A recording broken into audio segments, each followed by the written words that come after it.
orders moved out from a map table in December 1944 with a kind of precision that didn't match the condition of the army expected to carry them out.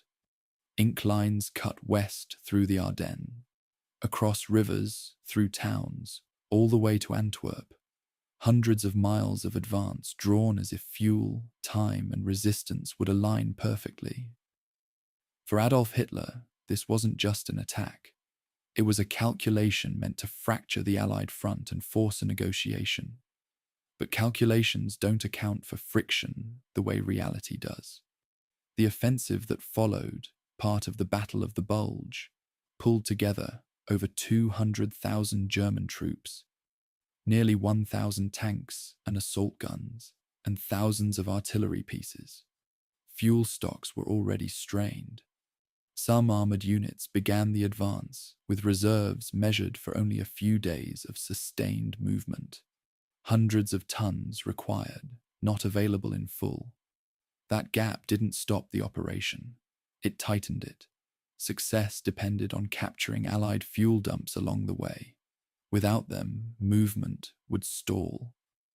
At the forward edge, German infantry moved first, quietly, through forested terrain, where visibility dropped and sound carried unpredictably. Then armour followed. Engines pushed forward along narrow roads, columns stretching for miles. But the roads themselves became a problem. Traffic collided, tanks, trucks, artillery units all competing for limited space. A single destroyed vehicle could block an entire route, forcing delays that rippled backward through the formation. Inside one of those tanks, often a Panther tank or Tiger II, the advance didn't feel like strategy. It felt like pressure. The engine's vibration never settled.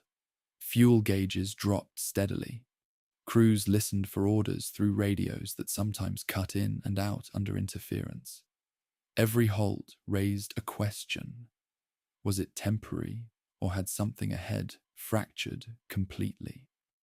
I remember sitting with translated German situation reports and noticing how often they mentioned timing slipping. Not failure, at least not initially, but delay. Units arriving hours late. Bridges not secured when expected. Resistance stronger than projected. And each delay forced adjustments that consumed more fuel, more time, more coordination. Resources already stretched thin. The opening days did bring gains. Surprise worked. American lines in some sectors fractured under the initial push. Towns fell, roads opened. But momentum, the core requirement, began to erode almost immediately. Fuel shortages stalled armoured units before they could exploit breakthroughs. Allied resistance stiffened. Air power, once the weather cleared, returned with force. Aircraft striking columns, destroying vehicles, forcing movement to slow even further. Then came the compression. German spearheads advanced far enough to stretch their own supply lines, but not far enough to achieve their objectives. Units that had pushed ahead found themselves isolated, waiting for fuel that didn't arrive. Others remained behind, blocked by congestion or resistance. Coordination began to fracture, not in a single collapse, but in segments. In places like Bastogne, the plan encountered resistance that refused to break. That town, just a road junction on paper, became a fixed point that stalled movement across a wider area. Time spent trying to take it wasn't just time lost. It was momentum bleeding away. I kept returning to one detail, how dependent the entire operation was on capturing Allied fuel. That dependency turned every delay into a compounding problem. A unit that failed to secure fuel didn't just stop. It forced following units to adjust, reroute, or halt entirely. And once halted, restarting under pressure became harder each time. By late December, the offensive had lost coherence, not all at once, but through accumulation. Fuel shortages deepened, losses increased. Allied counterattacks pressed inward. The initial surge that had fractured the front no longer existed. What remained were isolated efforts to hold ground or withdraw under pressure. From the German perspective, the offensive didn't fail because of a single decision. It failed because the system carrying it couldn't sustain the conditions it required. Speed slowed, supply faltered, coordination eroded, and once those elements slipped, the entire structure followed. If you let yourself settle into it now, don't focus on the outcome just yet. Stay with the movement as it begins to slow, the engine idling with fuel nearly gone, the road ahead blocked, the radio carrying fragments of orders that no longer align with reality. You don't need to resolve it tonight. Let the forest close in again. Quiet, still, holding the traces of something that tried to move faster than it could sustain. You can rest there without needing to push further. This is the entire history of the Battle of the Bulge from the German perspective. Chapter 1. The Phantom Army in the Eifel Forests. The 28th of November, 1944. A railway dispatcher named Klaus Hoffmann sat in a cramped office in Koblenz, Germany, staring at a carbon copy manifest that would never be filed properly. The document, stamped in red ink with the word Geheim, secret, detailed the movement requirements for Operation Wacht am Rhein, Hitler's planned winter offensive in the Ardennes. Hoffmann had done the mathematics by hand, using a fountain pen that left blue ink smudges on the thin paper. 612 trains required, 401 available. He underlined the word impossible twice, pressed so hard the pen nearly tore through to the second sheet. The calculation sat there, documented. He ignored. No one above him wanted to hear this arithmetic. But Hoffmann, a mid-level functionary in the Reichsbahn system, understood something that generals in their bunkers did not. You cannot move an army on wishes. The official planning for the Ardennes offensive had begun in early November, when Hitler summoned his senior commanders to Ziegenberg Castle, a fortified complex hidden in the Taunus Hills north of Frankfurt. The meeting was reconstructed decades later from Generaloberst Alfred Jodel's fragmentary notes. The originals were partially burned during the chaotic retreat in April 1945, making historical reconstruction dependent on memory and carbon copies. Hitler's vision was audacious to the point of delusion. A massed armoured thrust through the weakly defended Ardennes forest, just splitting the American and British armies, recapturing the vital port of Antwerp, and forcing the Western Allies to negotiate a separate peace that would allow Germany to concentrate all resources against the Soviet Union. The distance from the German start line to Antwerp was roughly 140 kilometers. The fuel allocated to each panzer division would sustain approximately 100 kilometers of movement under ideal road conditions. Even on paper, before friction and combat and weather entered the equation, the numbers didn't close. But in Hitler's war room, where maps showed arrows and symbols rather than mud and mechanics, mathematics was subordinate to will. The plan proceeded not because it could work, but because Hitler believed it must work. When I first examined the Reichsbahn movement logs alongside the Oberkommando der Wehrmacht operational directives, I was struck by how visible the failure was before the first shot was fired. This wasn't hindsight wisdom acquired after defeat. This was documented impossibility recorded in real time, in margin notes and underlined calculations that someone knew would be buried in filing cabinets and forgotten. Generaloberst Eduard Wagner, the Wehrmacht's chief quartermaster and the man responsible for feeding Hitler's armies, maintained detailed supply reports showing that fuel deliveries to the Western Front averaged 900 tons per day in November 1944. Jodel's planning documents, circulated to army commanders in late November, promised field units 1,500 tons per day during the offensive. The discrepancy, 600 tons, roughly one-third of promised capacity, was never reconciled in the planning documents. Which number did the panzer commanders receive when they calculated their fuel consumption for the drive to Antwerp? The answer appears to be both. Optimistic promises from above that allowed planning to proceed, grim reality from below that limited actual operations. This created a planning schizophrenia, where officers prepared for an offensive they simultaneously knew was logistically unfeasible. A cognitive dissonance that would manifest in hesitant execution, and commanders who attacked without conviction, because they'd already done the arithmetic that Hoffmann had done. The deception operation preceding the attack remains one of the most successful intelligence operations of the entire war, a demonstration that operational security could still function in an age of aerial reconnaissance and signals intelligence. Throughout late November and early December, German units moved into assembly areas in the Eifel forests, under strict radio silence and nighttime movement protocols that would have been familiar to commanders from the First World War.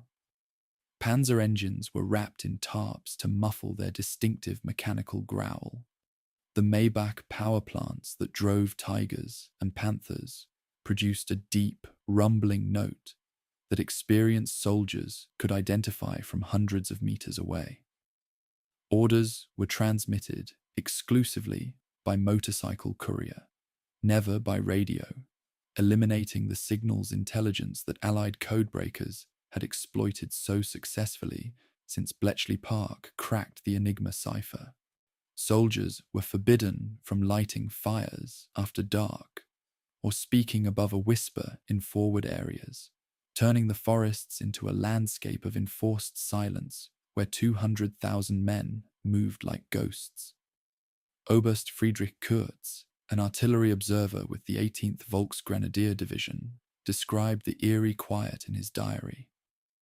"We are ghosts in our own forest, 200,000 men, 1,400 tanks, and the Americans hear nothing but wind in the pines."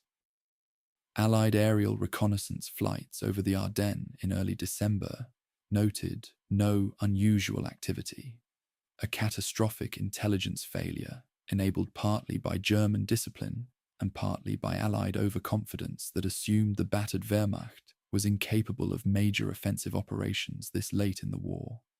The Americans believed the Ardennes was a quiet sector, suitable for green divisions to gain experience and exhausted divisions to rest after the brutal fighting in the Hürtgen forest and around Aachen. They were half right. It was quiet, a 75-mile stretch of forested hills and narrow valleys, where combat was limited to patrol actions and artillery duels. But quietness in war is not the same as safety. Quietness can be deceptive, a tactical condition, rather than a strategic truth. The American 106th Infantry Division, which had arrived in the Ardennes in mid-December with minimal combat experience, was positioned precisely where the main German assault would strike. The division's intelligence officer had reported increased German activity, more engine noises at night, more reconnaissance patrols probing American lines. But these reports were filed and dismissed as normal defensive behavior by a battered enemy. No one at higher headquarters could imagine that Germany, losing on both fronts and bleeding divisions, white in grinding defensive battles, would attempt a major offensive. The failure wasn't intelligence collection. American observers saw signs of German activity. The failure was analysis, the inability to believe that a rational opponent would do something this operationally reckless. Hitler was many things, but by December 1944, rationality was not among them. By the 10th of December, the assembly was nearly complete, And the scale of what Germany had concentrated in the Eifel becomes clear only when you list the formations. 3 armies comprising 28 divisions, including 12 armoured or mechanized divisions with approximately 1,400 tanks and assault guns. Kampfgruppe Peiper, the 1st SS Panzer Regiment under the command of Joachim Peiper, a 30-year-old SS officer with a reputation for ruthless efficiency and controversial tactics, moved into positions near Blankenheim in the northern sector. His orders were brutally simple: punch through the American lines at first light, race west to the Meuse River bridges at Huy, and don't stop for anything. Not prisoners, not bypassed positions, not casualties. Speed was everything. Peiper's column consisted of 117 vehicles, predominantly King Tigers and Panthers, the heaviest and most powerful armoured fighting vehicles Germany possessed. The King Tiger, the Panzerkampfwagen Tiger Ausführung B, weighed nearly 70 tons. He mounted an 88mm gun capable of destroying any Allied tank at ranges exceeding 2 kilometers, and was virtually immune to frontal attack from American weapons. It was also a fuel-devouring monster, consuming up to 480 litres per 100 kilometers on roads, and nearly double that figure when driven cross-country through forested terrain. Peiper's staff calculated that reaching the Meuse would require perfect roads, no resistance, continuous fuel resupply, and favourable weather. None of these conditions would materialise. The meteorological planning deserves more attention than it typically receives in popular histories that focus on tanks and combat. Hitler chose the 16th of December specifically because German weather forecasters predicted 8 to 10 days of fog, low clouds, sheet and poor visibility over the Ardennes, conditions that would ground Allied aircraft and neutralize the overwhelming air superiority that had devastated German ground operations throughout the summer and autumn of 1944. This wasn't tactical surprise for its own sake, or a gamble on favourable conditions. It was calculated environmental warfare, using weather as a weapon to temporarily blind the enemy's most effective killing system.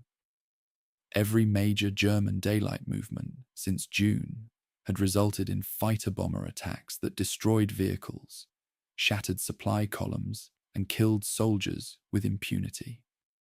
By forcing the battle into a weather window that grounded Allied aircraft, Hitler was attempting to negate his enemy's greatest advantage through timing rather than technology.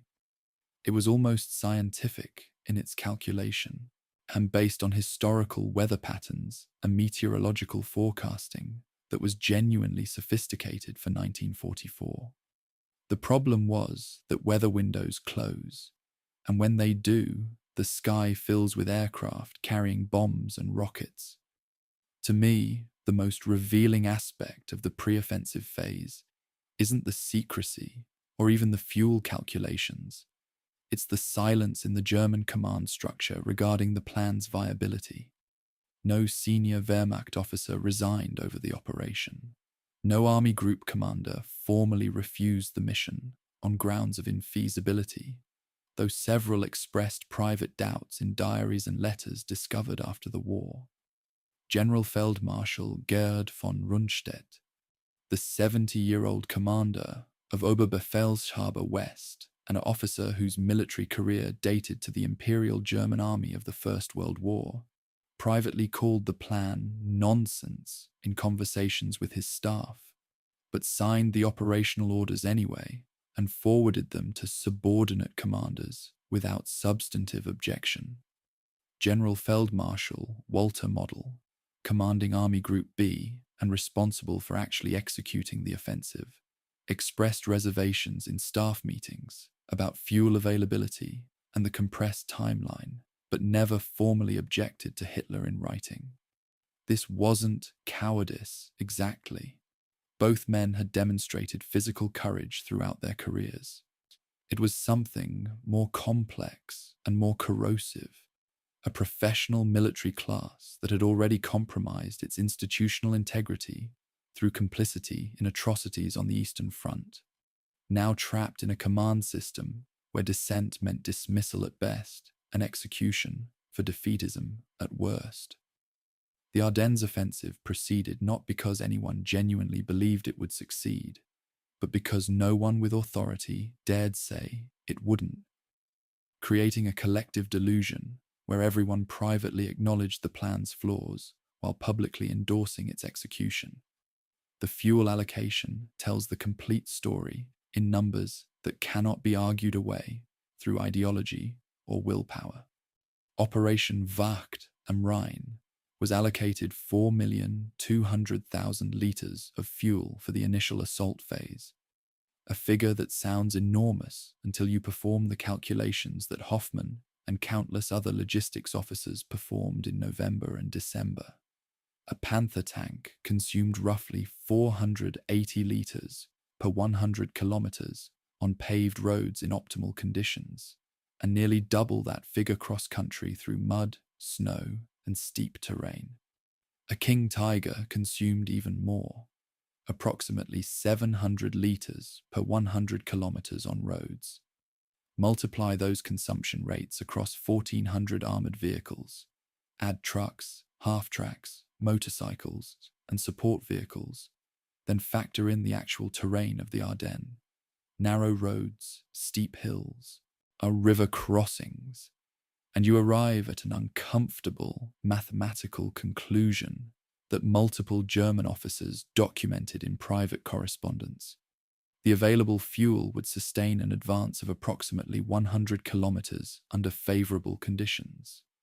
The distance to Antwerp, 140 kilometres. The deficit wasn't a margin of error or a planning challenge. It was a mathematical impossibility that rendered the strategic objective unattainable, even if everything else went perfectly.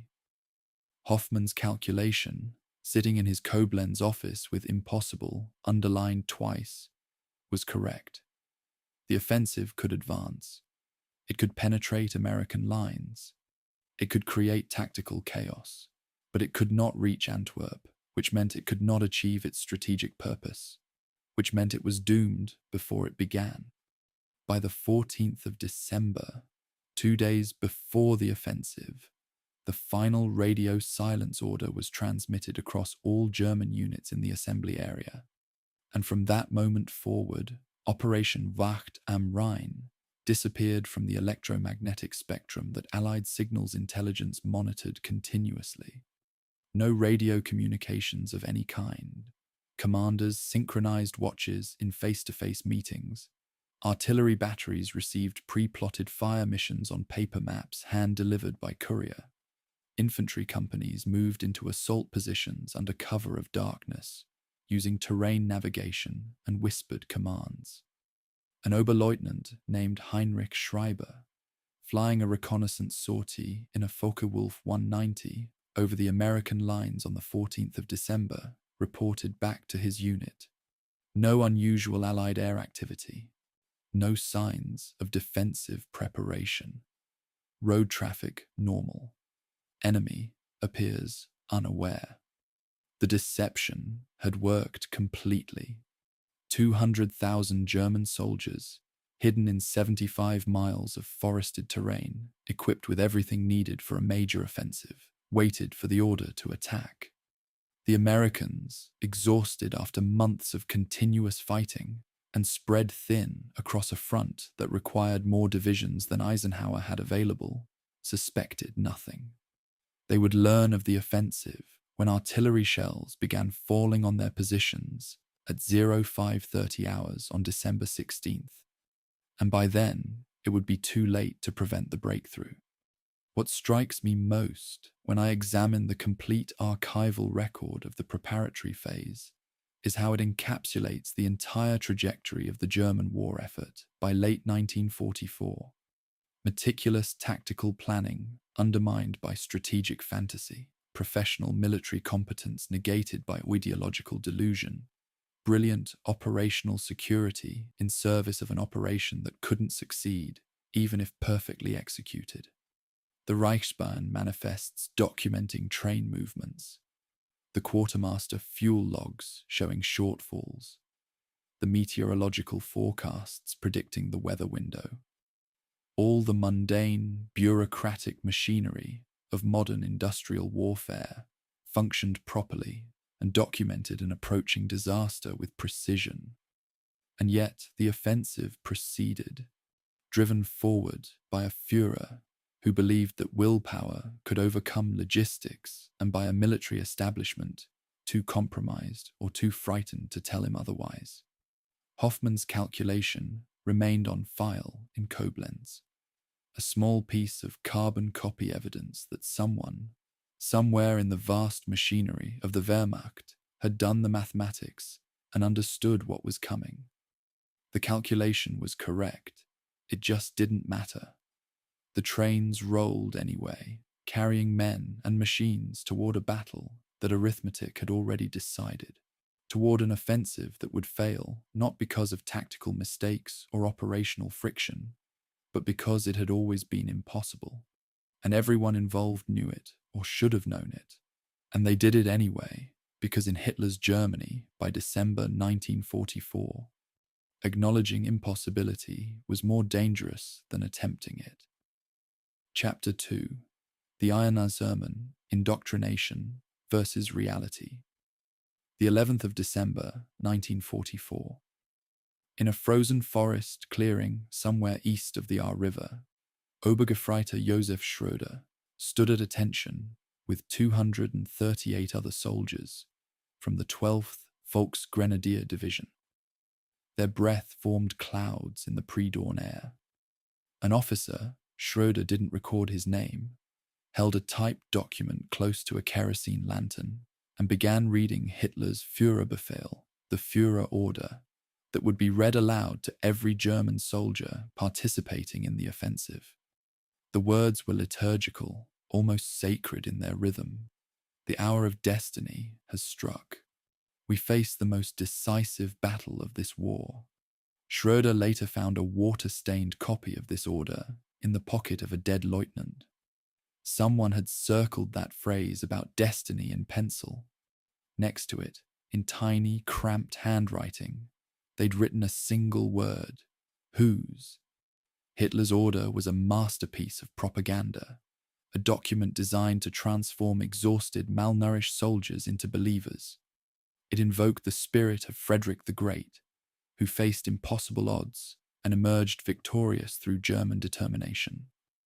It promised that this offensive would seal the fate of our most hated enemy, the Americans, whom Hitler described as mongrel troops incapable of sustained combat.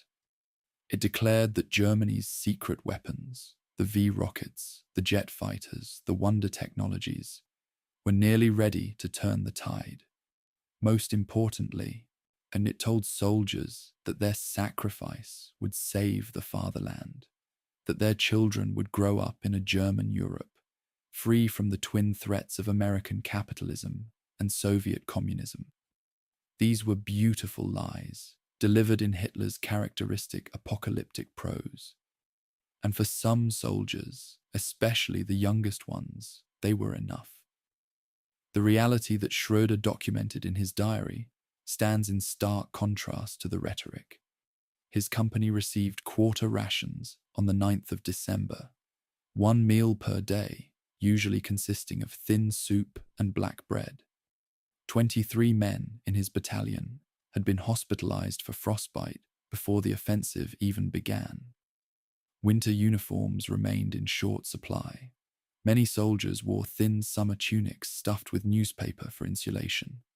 Schröder himself had dysentery, a condition he shared with roughly 15 to 20% of the division, according to medical logs. When the political officer finished reading Hitler's order, Schröder wrote, "We were told we are Germany's finest. I look around and see boys who should be in school and men who should be in hospitals. If we are the finest, God help the rest." The disconnect between Nazi ideology and material conditions created a psychological strain that's difficult to appreciate from a comfortable distance. These soldiers were told they represented racial superiority, the vanguard of European civilization, while simultaneously experiencing hunger, disease, and equipment shortages that would have been unthinkable in 1940. The NS Führungsoffiziere, National Socialist leadership officers, essentially political commissars embedded in Wehrmacht units, filed glowing reports to Berlin describing excellent morale and unshakable faith in final victory. These reports were lies, but they were bureaucratically necessary lies. The same day that Schröder's political officer claimed excellent morale, the Heeresarzt Medical Corps for the 12th Volksgrenadier Division reported a 23% desertion and self-injury rate. Men were shooting themselves in the foot, claiming weapon malfunctions. This wasn't cowardice. This was rational calculation by soldiers who understood the mathematics of survival better than their commanders understood the mathematics of fuel consumption. When I examined the demographic composition of the Volksgrenadier divisions committed to the Ardennes, the term Germany's finest becomes even more darkly ironic. These weren't the elite formations of 1940, the professional soldiers who'd conquered France in 6 weeks. Approximately 40% were 16 to 18 years old, boys born in 1926 to 1928. 30% were over 35, men who'd been deemed too old for military service in the war's early years. The remaining 30% were recovered wounded, soldiers who'd been injured on the Eastern Front, patched up and sent west because Germany had no one else. Their training averaged 6 weeks compared to 16 weeks for American infantry and the 24 weeks German soldiers received in 1939. They were taught to fire a rifle, dig a foxhole, and operate a Panzerfaust anti-tank weapon. Then they were sent to change the course of the war. The distribution of Panzerfaust weapons tells its own story about German tactical doctrine by late 1944. 11,600 Panzerfaust 60s were issued to the Volksgrenadier divisions in the Ardennes sector, more than one for every 2 soldiers. This weapon was a single-shot, disposable anti-tank rocket launcher with an effective range of 60 meters. It could penetrate 200 millimeters of armor with its shaped charge warhead, enough to destroy any Allied tank if the soldier could get close enough. But close enough meant standing up in the face of tank fire, exposing yourself to machine guns and artillery, and trusting that your one shot would connect. The Panzerfaust was tactically effective and strategically desperate. It represented a shift from combined arms maneuver warfare to something closer to sacrificial infantry tactics. Throw enough teenagers with rocket launchers at enemy tanks, and eventually you'll knock some out. The human cost of this doctrine was not calculated because it could not be calculated. The ideological component cannot be separated from the military narrative. On the 13th of December, SS officers distributed Pervitin tablets to assault units. Pervitin was methamphetamine, a powerful stimulant that suppressed hunger, fear, and fatigue. It had been used extensively in the Blitzkrieg campaigns of 1940, earning the nickname Panzerschokolade, tank chocolate. By 1944, its use was supposed to be restricted, but medical supply requisitions from the Ardennes show massive distributions in mid-December. Just soldiers were given 3 to 4 tablets and told to take them before combat. The drug kept them awake and aggressive for 12 to 18 hours, followed by catastrophic crashes marked by paranoia, exhaustion, and poor judgment. This pharmaceutical approach to combat readiness, using drugs to compensate for inadequate food, rest, and training, was another form of the regime's contempt for its own soldiers. They were not human beings with physical limits. They were resources to be chemically optimized and expended. A 16-year-old soldier from the 12th SS Panzer Division, Hitlerjugend, Hitler Youth, wrote a letter home on the 13th of December describing his Panzerfaust training. His name was Marcus Klein, and his letter was found on his body 4 days later, never mailed. He wrote about learning to aim for the thinner armor on a Sherman tank's side and rear, about practicing approach techniques through rubble and forest. He described the other boys in his unit, most of whom he'd known from his Hitler Youth troop in Munich. He ended the letter with a sentence that feels almost unbearable to read. "Mother, I know you worry, but don't. The Führer has promised us victory, and we will not fail him." Klein was killed on the 17th of December near Losheim, hit by American artillery while advancing across an open field. He'd been in combat for approximately 40 minutes. On the evening of the 15th of December, a Catholic chaplain, a Feldgeistlicher named Father Anton Müller, conducted a twilight service for troops near Prüm. His sermon notes survived in a church archive in Trier. Müller was a conflicted figure, a priest serving an evil regime, ministering to soldiers who would commit atrocities in service of a genocidal state. His notes reveal his inner turmoil.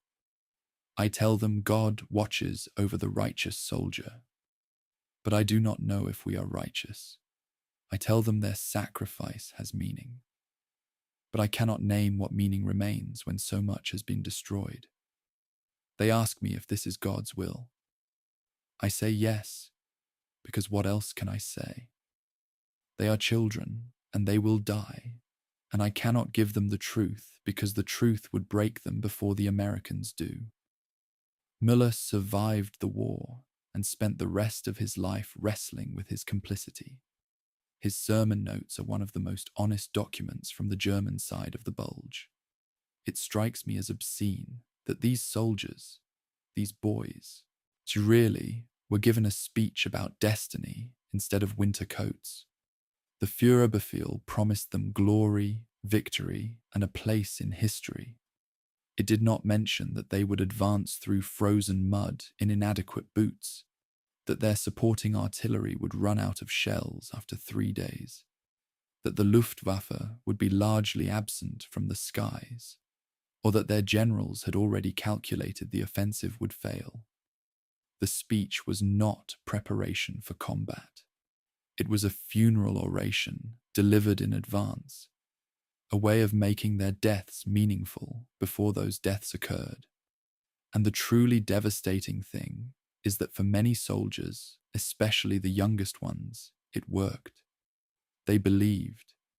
They advanced into the Ardennes, convinced that their sacrifice mattered, that Germany could still win, that the Führer's will would overcome American steel. The historical tragedy isn't that they were wrong, it's that they were lied to so completely that they couldn't imagine being wrong. Chapter 3, 5:30, December 16th. The sound before the thunder. 05:30 hours, the 16th of December, 1944. Hauptmann Friedrich Kurz crouched in a forward observation post 300 meters behind the German front line, peering through a scissor periscope at the American positions across the Ahr River Valley. The darkness was absolute, the kind of moonless winter night where you couldn't see your hand in front of your face. Kurz checked his watch, a Junghans military chronometer that had belonged to his father in the First War. 30 seconds to go. 20. 10. Then, precisely on schedule, the world exploded. 1,600 artillery pieces opened fire simultaneously across an 80-mile front. The sound was not describable in normal acoustic terms. It was layered, three-dimensional, a sonic architecture that seemed to come from everywhere at once. Kurz, who'd fought at Stalingrad and Kursk, who'd heard more artillery than any human should, later wrote that this barrage was different. The guns fired in sequence, not in unison, he noted in his diary. First the light howitzers, then the medium guns, then the heavy mortars. The sound built and built like an orchestra tuning before a symphony, except the symphony was designed to destroy mines. This was deliberate. German fire control planners had calculated that alternating calibers and detonation timings would prevent psychological habituation. The human brain couldn't adjust to a threat pattern that constantly changed. This wasn't random shelling. This was applied neuropsychology. The technical specifications reveal the scale. The barrage included 10.5 centimeter LEF WW2 light field howitzers that were the Wehrmacht's standard artillery piece. It included 15 centimeter SFH 18s, heavy field howitzers capable of throwing a 43-kilogram shell 9 miles. And it included the Nebelwerfer, the so-called fog thrower, a rocket artillery system that fired 15-centimeter rockets with a distinctive shrieking sound. The shriek was not accidental. The rocket's stabilizing fins contained venturi holes that created a howling noise as they flew, a sound so psychologically distressing that Allied soldiers called them screaming memes. German engineers had deliberately designed a weapon system whose primary effect was terror. The explosive payload was secondary to the acoustic trauma. American listening posts along the front transmitted increasingly panicked reports in the first 30 minutes of the barrage. A radio intercept operator at the 99th Infantry Division headquarters recorded these transmissions. Artillery from everywhere. Can't identify caliber or direction. It sounds like the world is ending. This confusion was the intended effect. By firing artillery from multiple positions, varying the timing and mixing calibers, German gunners created an acoustic environment where pinpointing the source of fire became nearly impossible. American counter-battery radar, which had been devastatingly effective in Normandy, couldn't lock onto targets that weren't firing in predictable patterns. The Germans had studied Allied detection methods and engineered a barrage specifically designed to defeat them. This was World War II, but the thinking was modern. Electronic warfare applied to industrial-age weapons. In the first 90 minutes, German artillery fired approximately 18,000 shells. This is a staggering figure. To put it in context, the entire D-Day naval bombardment on the 6th of June fired roughly 13,000 shells in the hours before the infantry landed. The Ardennes barrage exceeded Normandy's firepower in a fraction of the time. Yet the casualty figures don't reflect this level of firepower. The American 106th Infantry Division, which bore the brunt of the initial assault, reported surprisingly few casualties from the artillery phase, perhaps 200 to 300 killed and wounded. Why? Because only 37% of the shells fired were high-explosive fragmentation rounds designed to kill infantry. The rest were smoke shells, illumination rounds, and harassment fire intended to disorient rather than destroy. The goal wasn't annihilation, it was paralysis. At 0600 hours, exactly 30 minutes into the barrage, German searchlight batteries switched on. These were massive carbon arc searchlights, originally designed for anti-aircraft defense. She now pointed upward at 45-degree angles to create artificial moonlight. The light reflected off the low cloud ceiling, casting an eerie, diffuse glow across the battlefield. This was a blitzkrieg technique from 1940, repurposed for desperation warfare in 1944. The effect was surreal, almost theatrical. American soldiers described it as daylight without the sun, a shadowless illumination that made depth perception nearly impossible. You could see, but you couldn't judge distance. Targets appeared flat, two-dimensional. This optical confusion, combined with the ongoing artillery barrage, created a sensory environment so overwhelming that many American units simply froze, unable to process what was happening. When I study this barrage, and I've spent months cross-referencing German fire plans with American after-action reports, I cannot escape the conclusion that this was the most sophisticated artillery operation of the war. Not the largest, not the most destructive, but the most psychologically calibrated. The Germans understood something that military doctrine is only now beginning to formalize, that modern war is fundamentally cognitive. You don't need to kill every enemy soldier if you can break their decision-making capacity. You don't need to destroy every position if you can create enough chaos that commanders lose situational awareness. The Ardennes barrage succeeded not because it killed tens of thousands of Americans. It didn't.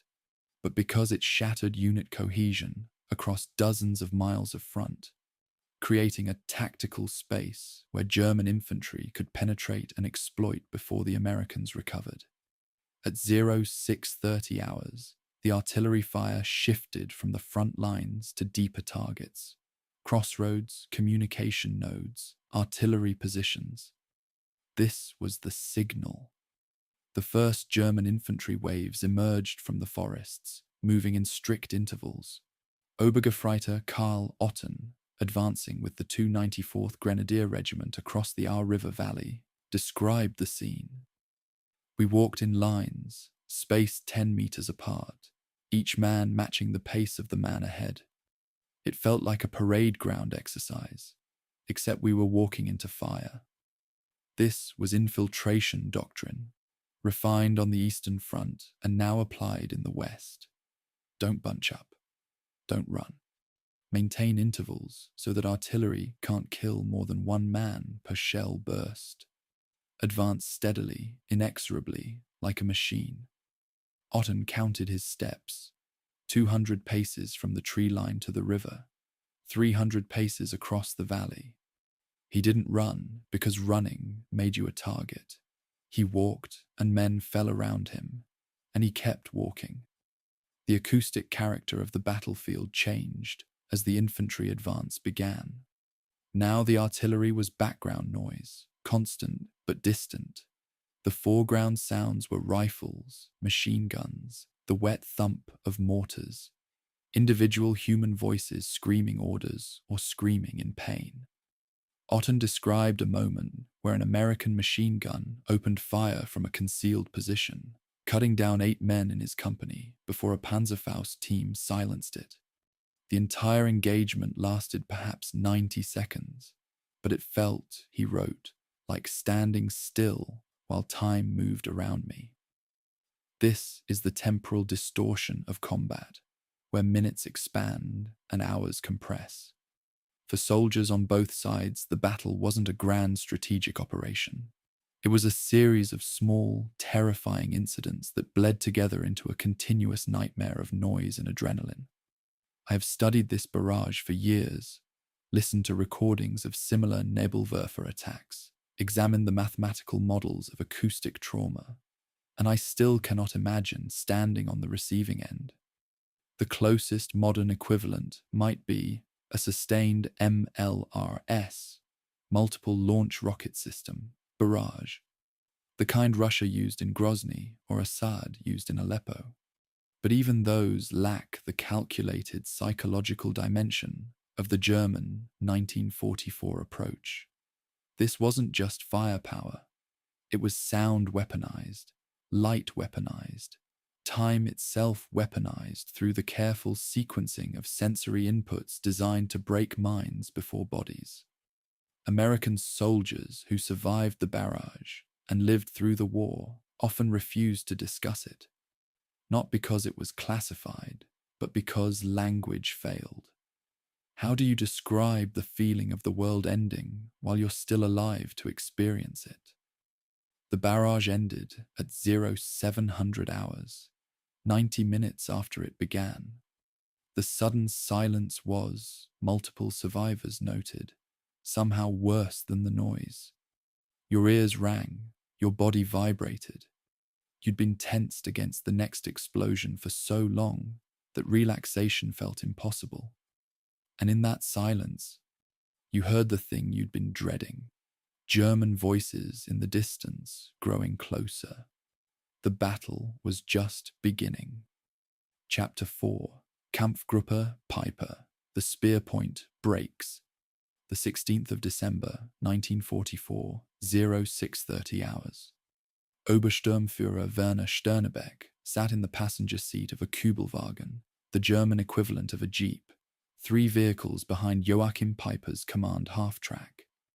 Sternebeck was Peiper's adjutant, responsible for logistics coordination, which in this offensive meant the impossible task of tracking fuel consumption in real time. He had a field notebook, a pencil, and a Feuerlight plan, a fire control map, marked with fuel depot locations that may or may not exist. As Kampfgruppe Peiper's column lurched forward from the assembly area near Losheim, Sternebeck began his calculations. 117 vehicles. Average fuel consumption for a Panther tank. 480 litres per 100 kilometres on roads. 970 litres cross-country. He wrote in his notebook, 0800 hours, 12 kilometres advanced, 4,200 litres consumed. At this rate, reach Meuse in 40 hours, or run dry in 32 hours. Cannot be both. He circled the last line 3 times.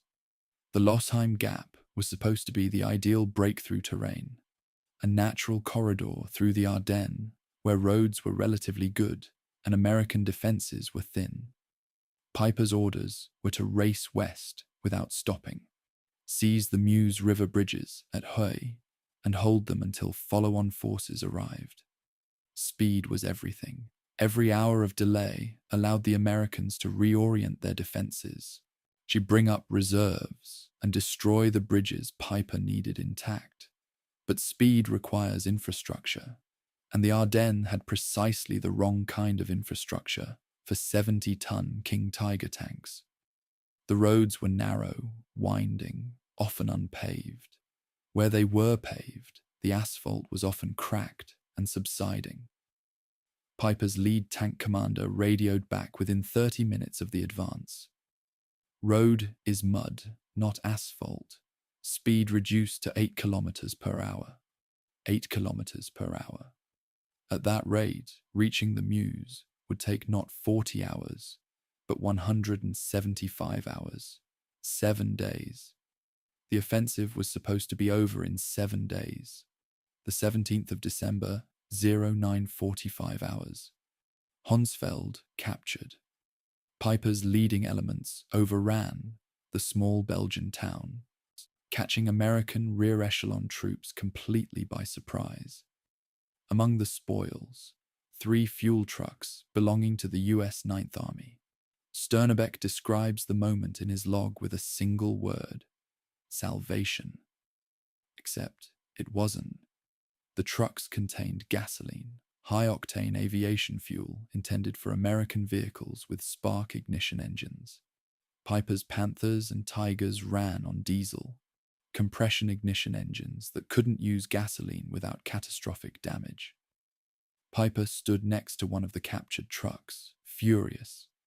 He ordered the gasoline poured into the Kübelwagens and motorcycles. They could use it, and the column continued. But the fuel crisis, temporarily suspended by the illusion of captured supplies, had not been solved. It had been delayed by perhaps 6 hours. The 13th of December, 1300 hours. Chibogne Crossroads, just south of Malmedy. What happened here has been documented exhaustively. The Malmedy massacre, where approximately 84 American prisoners of war were shot by elements of Kampfgruppe Peiper. I won't dwell on the atrocity itself. The photographic and forensic evidence is undeniable, and the moral horror needs no elaboration. What interests me from a historiographical perspective is the logistical context. Peiper's column was already 12 hours behind schedule. He had no infantry support to guard prisoners, no vehicles to transport them, and no time to process surrenders through proper channels. The standing orders for SS units in this offensive included language about swift, ruthless action and avoiding encumbrances. This was not explicit permission to commit murder, but it created a permissive environment where murder became operationally convenient. When I map Peiper's route against his fuel consumption logs, the Malmedy massacre appears not as an aberration, though it was morally that, but as the byproduct of logistical panic. A commander who believes he's winning, who has adequate resources and time, processes prisoners according to military law. A commander who knows he's failing, who's running out of fuel and daylight, starts making decisions that prioritize speed over humanity. This doesn't excuse what happened at Bastogne. It contextualizes it. Evil is not random. It has preconditions: desperation, ideological indoctrination, and the breakdown of command authority. All three were present in Peiper's column on the 17th of December. The 18th of December, 1600 hours. Stumont. Peiper's advance had stalled completely. American resistance was stiffening. The 82nd Airborne Division had been rushed to the area, elite troops who wouldn't break easily. More critically, Peiper was out of fuel, completely, catastrophically out. His columns stretched across 30 kilometers of Belgian countryside, with 27 abandoned vehicles in a single kilometer-long stretch near La Glaise. Some had been destroyed by American tank destroyers. Most had simply stopped, their fuel tanks empty, their crews forced to abandon them and continue on foot. Sternebeck's final fuel log, dated the 18th, shows total consumption of 67,000 litres over 3 days, 200% of the allocated amount. Every kilometre beyond Honsfeld had been mathematically impossible. She paid for with captured American fuel and the diesel drained from disabled German vehicles. The technical failure of Peiper's operation reveals the wider failure of German armoured warfare by late 1944. The Tiger II, Germany's most advanced tank, consumed 480 litres per 100 kilometres on roads. But the Ardennes wasn't roads. It was mud, snow, steep grades, and narrow forest tracks. A Tiger II climbing a 12% grade hill, like the one near Stumont, consumed fuel at nearly triple the standard rate. The Maybach HL 230 engine, a gasoline power plant producing 700 horsepower, was theoretically capable of moving the tank's 69.8-ton mass at 40 kilometers per hour on flat roads. In practice, in winter conditions, in the Ardennes, you were lucky to get 15 kilometers per hour, and the fuel consumption reflected that abysmal efficiency. German tank designers had prioritized armor and firepower over operational range, creating vehicles that were tactically dominant in individual engagements, but strategically immobile in sustained operations. On the 19th of December, 0200 hours, Peiper radioed his divisional headquarters, requesting permission to abandon the offensive and break out back to German lines. This fact, that Peiper wanted to quit 2 days before the offensive officially stalled, is often omitted from popular histories. His request was denied. He was ordered to hold his position and await fuel resupply. The fuel never came. American fighter bombers controlled the daylight skies, and German supply trucks couldn't move. On the 23rd of December, Peiper abandoned all his vehicles, every tank, every half-track, every artillery piece, and led 800 men on foot through the forests back to German lines. They made it. But Kampfgruppe Peiper, the spearhead formation of the entire offensive, had advanced roughly 80 kilometers and achieved precisely nothing except infamy for the massacre at Malmedy. What fascinates me about Peiper's operational logs is how they document, almost hour by hour, the unraveling of the offensive's core premise. The Blitzkrieg doctrine that had worked so brilliantly in 1940 depended on three conditions: surprise, speed, and logistical sustainability. Peiper achieved surprise. The Americans were caught completely off guard.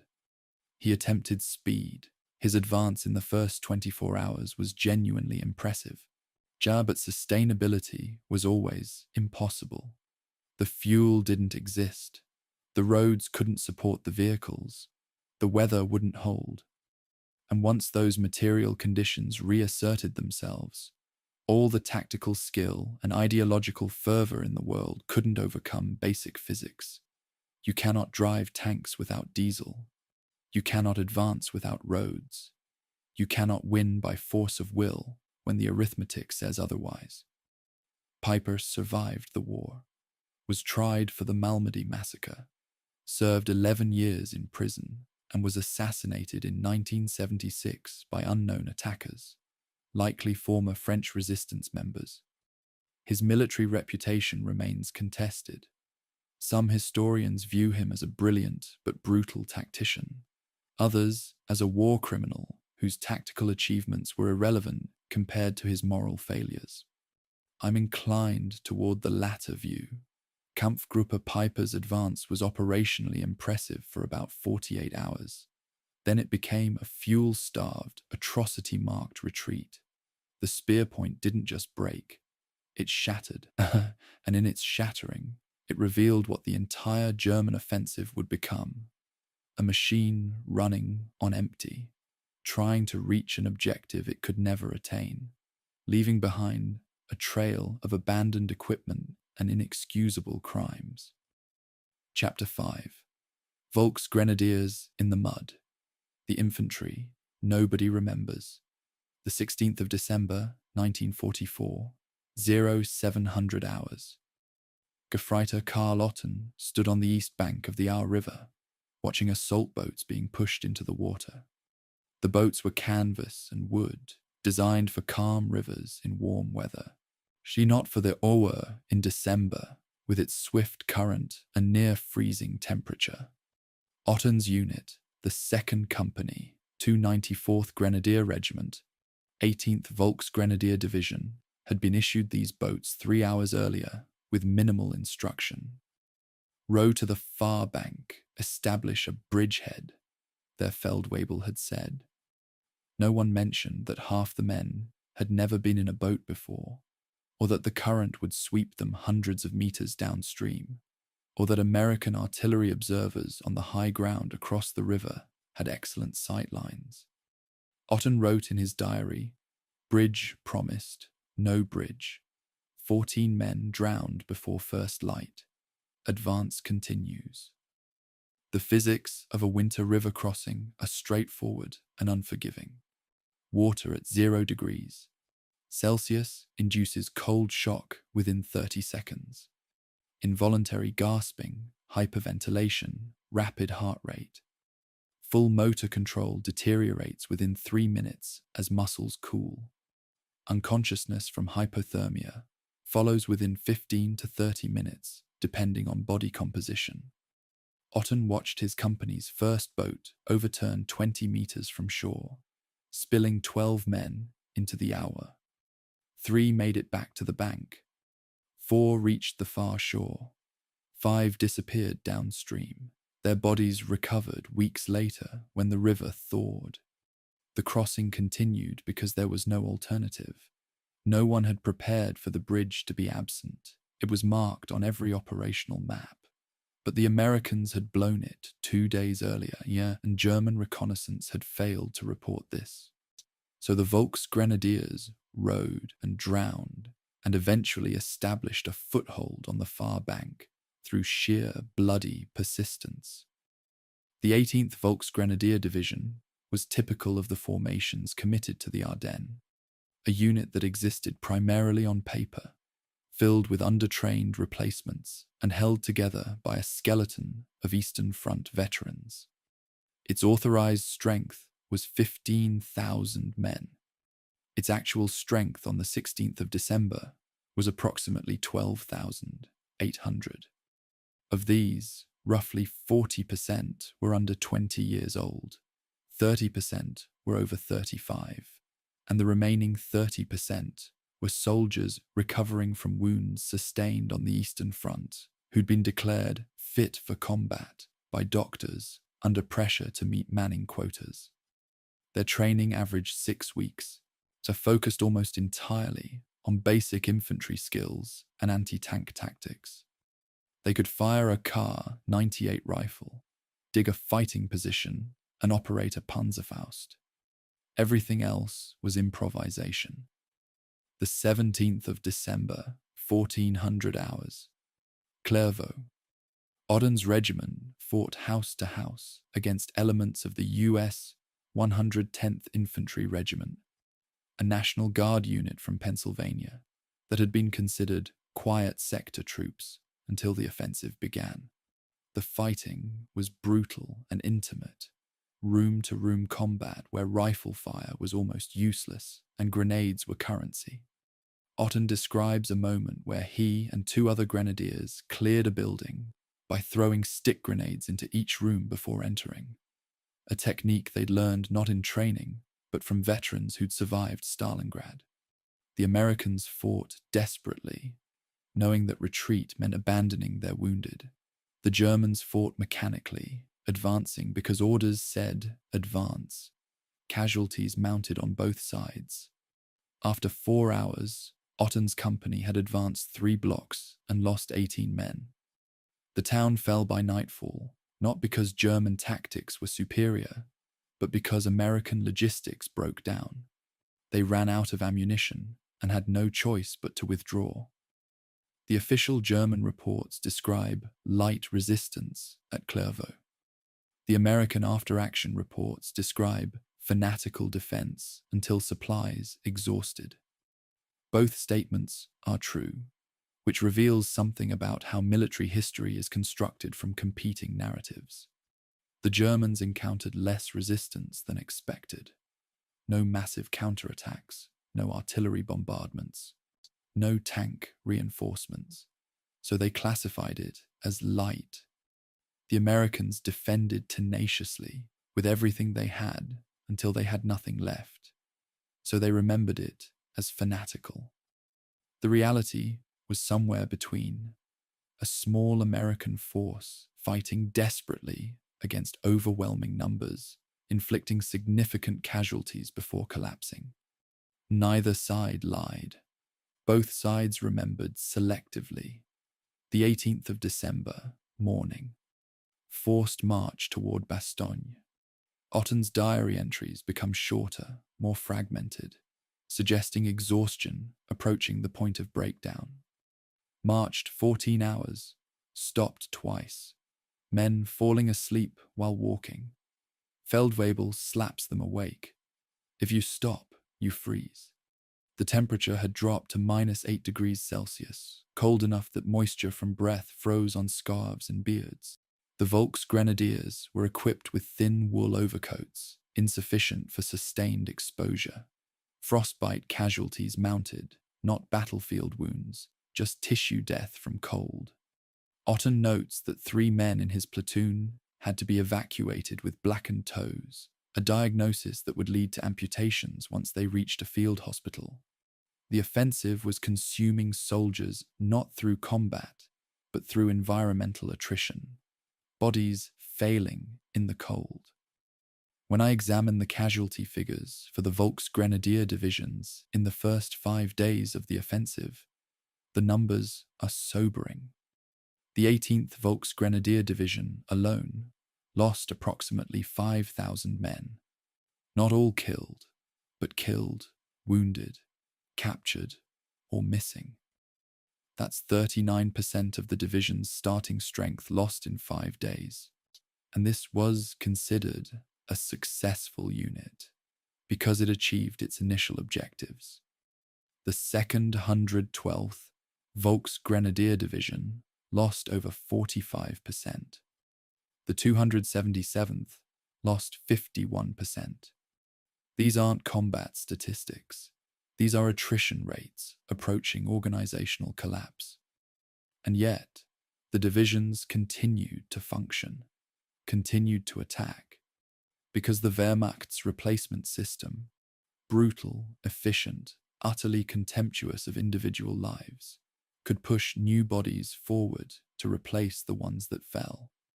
The 19th of December, evening. First contact with American supply columns near Bastogne. Otten's company ambushed a convoy of trucks carrying rations and medical supplies. The description in his diary is telling. He devotes 3 sentences to the firefight itself. Americans surprised. Most vehicles destroyed, few casualties on either side. And an entire page to the captured supplies. Cigarettes, real coffee, chocolate bars, canned meat, bandages, morphine, things the German soldiers hadn't seen in months. Otten writes about a Gefreiter named Klaus who found a carton of Lucky Strike cigarettes and wept. Not from relief, not from joy, just the emotional release that comes when scarcity suddenly breaks. They loaded everything they could carry onto their backs, destroyed what they couldn't take, and continued toward Bastogne. The supplies meant more to morale than any Führerbefehl or political officer's speech ever could. The 20th of December, arrival at Bastogne perimeter. Otten's company had started the offensive with 123 men. It now numbered 74, 49 casualties in 4 days, and only 7 from direct enemy fire. The rest, frostbite, exhaustion, dysentery, self-inflicted wounds, desertion. One man had simply walked into the forest during a rest halt and never returned. Another had shot himself in the hand while cleaning his rifle, a convenient accident that got him evacuated. These were rational decisions by soldiers who'd done the same arithmetic Sternebeck had done in Peiper's Kübelwagen. The numbers don't close. The offensive is failing. Survival requires escape. Otten himself considered desertion. He writes about it openly in his diary, a paragraph of self-negotiation, where he weighs loyalty against fear and ultimately decides to stay because I do not know where I would go, and at least here I have comrades. The Volksgrenadier experience, cold, exhaustion, incremental advances measured in bloody meters, is the German Bulge that doesn't appear in the documentaries focused on Peiper's tanks or the siege of Bastogne. But it's the dominant experience. For every SS tanker racing toward the Meuse, there were 10 infantrymen, like Otten, walking through frozen forests, sleeping in holes scraped into frozen earth, eating 1 meal per day if they were lucky. They didn't look like propaganda posters. They looked like what they were, the last dregs of Germany's manpower, thrown into an offensive designed by people who would never have to walk those kilometers or sleep in those holes. When I read Otten's diary, the whole thing, not just the dramatic excerpts, what strikes me most is the absence of grand strategy or ideology. He never mentions Hitler except to note when the Führerbefehl was read. He never discusses final victory or saving the fatherland. He writes about food, cold, fatigue, and fear. Those were the realities that mattered. Everything else was rhetoric. Chapter 6. The Führer's Map, Bastogne, as Obsession, the 20th of December, 1944. Adolf Hitler stood in the Situation Room at Adlerhorst, Eagle's Nest, his field headquarters near Bad Nauheim, Germany, studying a large-scale map of the Ardennes offensive. The map was detailed, marked with coloured pins representing German and Allied units, updated twice daily based on field reports. Bastogne appeared as a small circle at a critical road junction.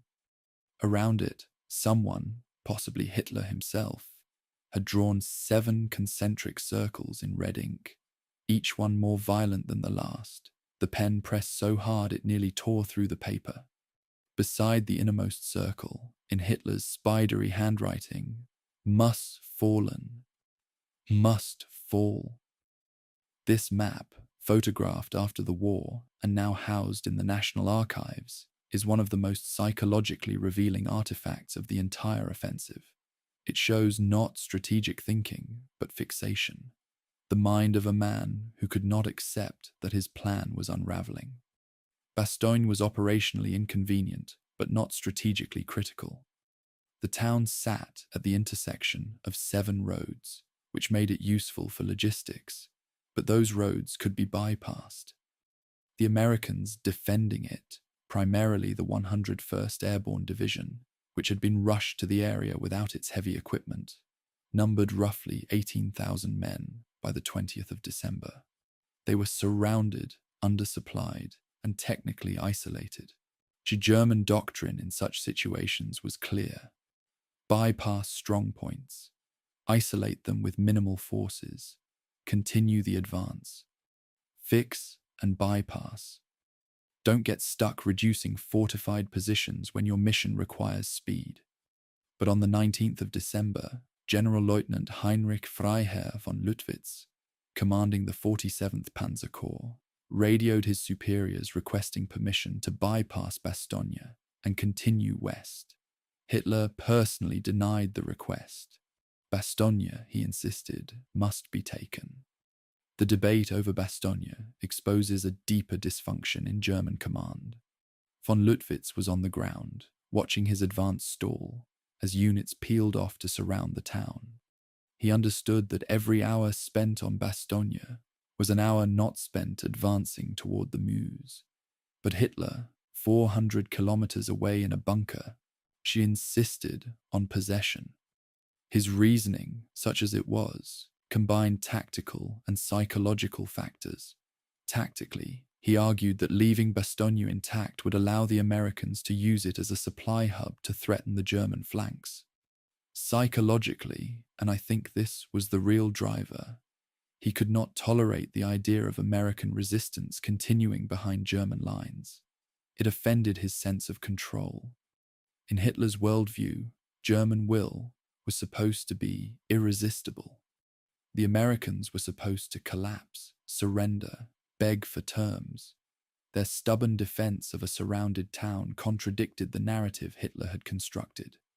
So the town had to fall, not because it mattered operationally, but because it mattered emotionally. From the 19th through the 26th of December, Germany committed approximately 47,000 men and 340 armored vehicles to reducing Bastogne. This represents roughly 23% of the entire offensive's combat power fixed on 16 square kilometers. The opportunity cost was staggering. If those forces had continued west, bypassing Bastogne and leaving a minimal screening force, the 2nd Panzer Division might have reached the Meuse with adequate infantry support. The bridges might have been taken.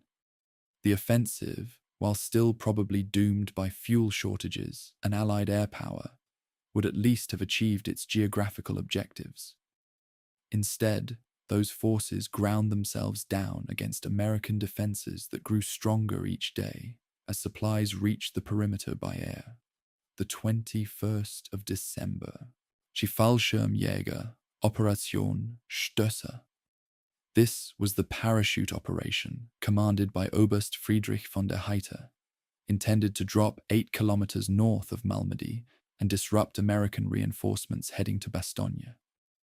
Von der Heydte, a veteran of Crete and Russia, knew the operation was suicidal. He'd briefed Hitler on its requirements: good weather, accurate navigation, aircraft capable of flying above flak altitude, and 48 hours for preparation. Hitler granted 6 hours for preparation and ordered immediate execution regardless of weather. The result was predictable. Of 1,200 paratroopers, only 300 reached the designated drop zone. The rest were scattered across 50 kilometers of Belgian countryside. She dropped from Ju-52 aircraft that couldn't climb above 800 meters in winter conditions, making them easy targets for American anti-aircraft guns. Von der Heydte collected his scattered force, realized he had no communications equipment. It had been dropped separately and never found, and spent 5 days wandering the Ardennes before surrendering on the 23rd with 125 men. Operation Stöße achieved nothing except to waste Germany's remaining airborne forces. When I examine the planning documents for Stöße, I'm struck by the disconnect between von der Heydte's reasonable military requests and Hitler's delusional response. Von der Heydte asked for weather reconnaissance. Hitler said launch anyway. Von der Heydte asked for modern aircraft. Hitler said use what we have. Von der Heydte asked for time. Hitler said now. This pattern, professional military judgment overruled by political impatience, appears throughout the Ardennes offensive, but it's particularly visible around Bastogne. Every decision that might have given the Germans a chance required patience, flexibility, and acceptance that reality didn't match plans. Hitler was incapable of all three. The 22nd of December. Brigadier General Anthony McAuliffe's famous nuts response to German surrender demands reached Hitler's headquarters through intercepts. The German translation was awkward. Nuts doesn't have a direct equivalent in German, and translators struggled to convey the dismissive vulgarity. Hitler interpreted the message as evidence of American fear disguised as bravado, a reading that reveals more about Hitler's psychology than McAuliffe's. German officers who'd fought Americans in Italy and France recognized it for what it was: defiant confidence. They knew that elite American units, properly led and adequately supplied, didn't collapse easily. But Hitler had no direct combat experience against Western Allied forces. His understanding of American military capability was filtered through ideology, racial theories that classified Americans as weak, mongrelized, incapable of sacrifice. So McAuliffe's refusal to surrender became, in Hitler's mind, proof that one more push would break them. On the 23rd of December, Hitler ordered intensified artillery bombardments of Bastogne, using Nebelwerfer batteries. The bombardments achieved little. The Americans were well dug in, but they consumed scarce ammunition that could have been used elsewhere. On the 24th, he ordered continued infantry assaults, despite casualty reports showing unsustainable losses. On the 26th, when Patton's Third Army broke through to relieve Bastogne, Hitler refused to acknowledge the failure.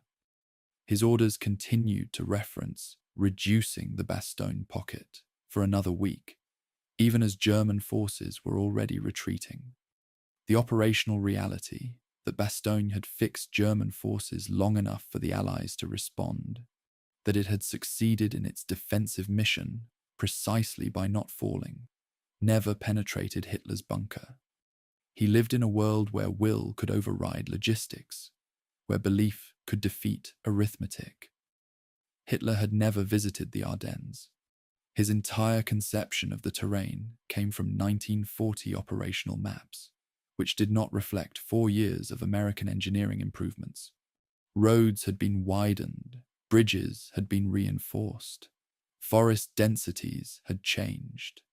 But Hitler was fighting 1940's battle in 1944's terrain, using 1940's assumptions against an enemy that had learned and adapted. The map in the Adlerhorst bunker, with its precise pins and confident red circles, was not an accurate representation of reality. It was a fantasy representation, a document that showed what Hitler wanted to exist rather than what actually existed.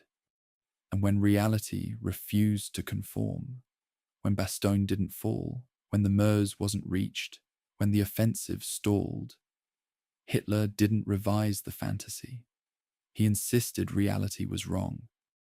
To me, the most telling detail about Hitler's obsession with Bastogne isn't the tactical decisions, bad as they were, but the repeated circling on the map. 7 circles, each one angrier than the last. That's not strategic thinking. That's psychological breakdown rendered in ink. When I see that map now, preserved behind glass in an archive, I don't see the Battle of the Bulge. I see the visible collapse of a mind that had sent hundreds of thousands of men to die for a plan that was never viable. The circles are violence made visible. They're a threat that can't be enacted, rage that can't be satisfied, will without power. And yet they shaped the battle. Those circles consumed 47,000 German soldiers, 340 tanks, and any remaining chance the offensive had to achieve even limited success. Bastogne didn't fall because it didn't need to fall. The Germans fell around it, exhausted, depleted, and still receiving orders from a man who couldn't accept that his fantasy had collided with mathematics and lost. Chapter 7. The Sky Opens, December 23rd, and the Return of Allied Air Power. The 23rd of December, 1944, 0830 hours. Oberfeldwebel Helmut Steinbach stood beside his 88mm flak gun, positioned on a hillside east of St. Vith, scanning the sky through binoculars. For 7 days, the weather had been Germany's silent ally. Low clouds, fog, freezing rain that grounded Allied aircraft and allowed German columns to move in daylight without fear. But that morning, Steinbach watched the cloud ceiling lift. Slowly at first, almost reluctantly, then suddenly. By 0800 hours, patches of blue appeared between the grey. By 0830, the sky was clearing. G. Steinbach lowered his binoculars and said to his gun crew, he recorded this in his post-war testimony, "We are finished." Then he saw the first contrails, high white lines scratching across the blue, dozens of them, then hundreds. The Americans were coming. The meteorological shift was dramatic and absolute. From the 16th through the 22nd of December, Allied air forces had flown minimal sorties over the Ardennes, reconnaissance flights only when visibility permitted. The 9th Air Force's tactical fighter bombers, which had devastated German forces in France during the summer, sat grounded at forward airfields in Belgium and France, pilots waiting for weather. The 8th Air Force's heavy bombers, the B-17 Flying Fortresses, and B-24 Liberators that had been methodically destroying Germany's industrial capacity. She couldn't navigate through cloud cover to hit tactical targets. For 7 days, the most powerful air armada ever assembled was neutralized by weather. Hitler's gamble had worked. But on the morning of the 23rd, a high-pressure system moved across Western Europe, pushing the clouds east, and the sky became Germany's executioner. At 0847 hours, Steinbach's battery recorded first contact. 23 P-47 Thunderbolts, altitude 3,000 meters, bearing 270 degrees. The P-47 was a fighter bomber, a single-seat aircraft capable of carrying 2,000 pounds of bombs, or 10 5-inch rockets in addition to 850 caliber machine guns. It was fast, rugged, and designed specifically for ground attack. Steinbach's crew engaged, firing 67 rounds in the first 15 minutes. They scored 0 hits. The problem was mathematical. The 88mm Flak 36 was designed to engage level-flying heavy bombers at high altitude, where predictable trajectories allowed accurate firing solutions. Against a fighter bomber diving at 480 kilometers per hour, pulling up, rolling, attacking from multiple vectors simultaneously, the gun was nearly useless. The traverse mechanism took 3.2 seconds to swing, aim, and fire. A P-47 crossed the gun's kill zone in 2.1 seconds. The numbers didn't close. By 0900 hours, the scale of the Allied air response became clear. This wasn't a raid. This was an avalanche. The 9th Air Force launched over 2,000 sorties that day. Fighters, medium bombers, huge reconnaissance aircraft, all converging on the Ardennes. The RAF added another 600. Strategic bombers from the 8th Air Force hit rail junctions and supply depots deep in Germany. But the most devastating attacks were tactical. P-47s and P-38s hunting German columns on the roads. Typhoons firing rockets at anything that moved. Light bombers destroying bridges and crossroads. Steinbach's log describes the chaos. 0930, tank column under attack. Losheim St. Vith Road. 0945, fuel convoy destroyed, smoke visible 10 kilometers. 0100, our ammunition truck hit, 3 men killed. Cannot engage all targets. They are everywhere. The technical mismatch was profound. Germany's air defenses in the west had been stripped to defend the Reich against strategic bombing. The remaining flak batteries were concentrated around key cities and industrial sites, not dispersed to protect field armies. The Luftwaffe, once the world's most formidable air force, could muster perhaps 300 fighters on the 23rd, against Allied sorties numbering in the thousands. German pilots were undertrained, flying with minimal fuel, often shot down on their first or second combat mission.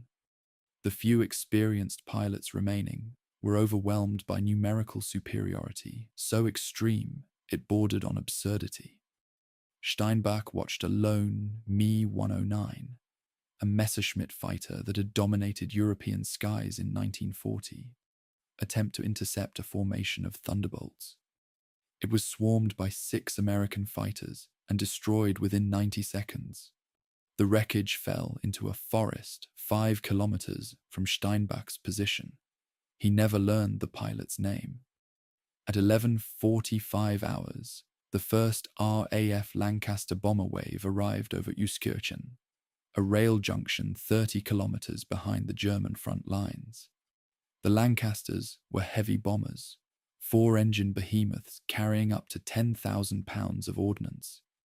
They flew in formation, hundreds of aircraft stacked in layers, dropping bombs in a continuous cascade that obliterated the rail yard, the repair shops, the sidings, the town itself. Steinbach heard the bombardment from his position, a continuous rolling thunder that didn't stop for 40 minutes. He'd heard artillery barrages. He'd been under rocket fire at Kursk. This was different. This was industrial annihilation. The application of such overwhelming force that survival became a matter of geography rather than skill. If you were in the target zone, you died. If you weren't, you lived. Combat had been reduced to location. The immediate tactical effect was the paralysis of German movement. Between the 23rd and 25th of December, German vehicular traffic was restricted to nighttime only. Any column moving in daylight was spotted within minutes and attacked within the hour. The Allied Air Reconnaissance Network, P-38 Lightnings, fitted with cameras, flying high-altitude patterns over the entire battlefield, provided real-time intelligence that was transmitted to ground attack squadrons via radio. The kill chain, as modern military doctrine calls it, had been compressed to under 2 hours.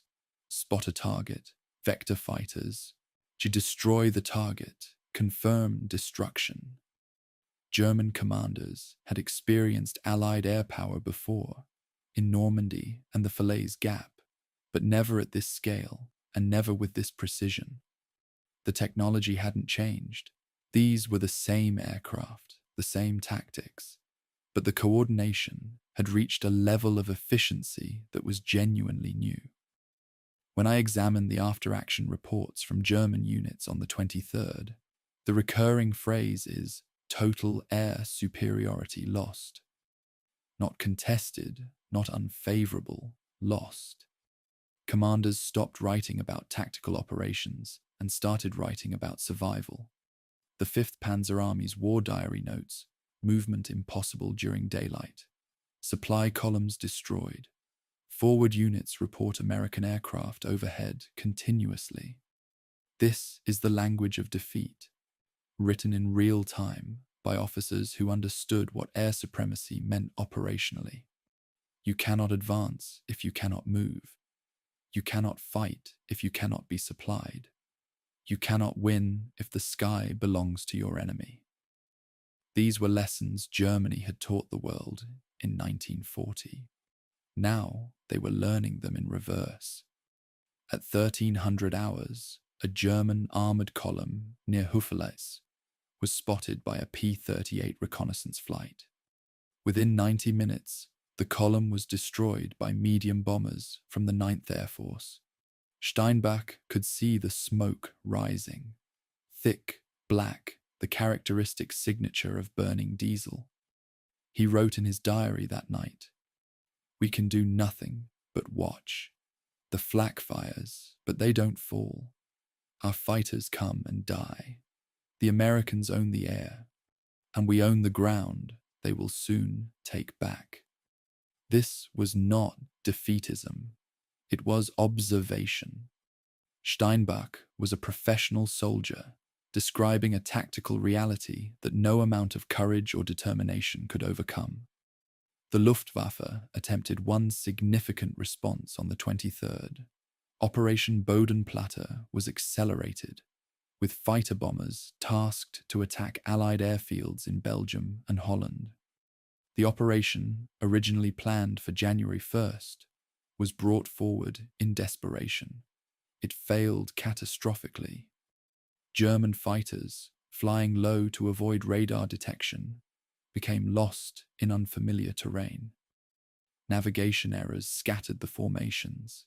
Many pilots never found their targets.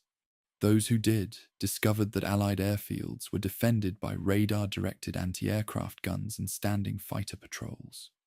The Luftwaffe lost over 200 aircraft, roughly half its remaining operational strength in the West, for minimal damage to Allied airfields. After the 23rd, the Luftwaffe ceased to exist as an operational factor in the Bulge. The sky belonged to the Allies, absolutely and irrevocably. It fascinates me how German meteorologists had correctly predicted the weather break on the 23rd.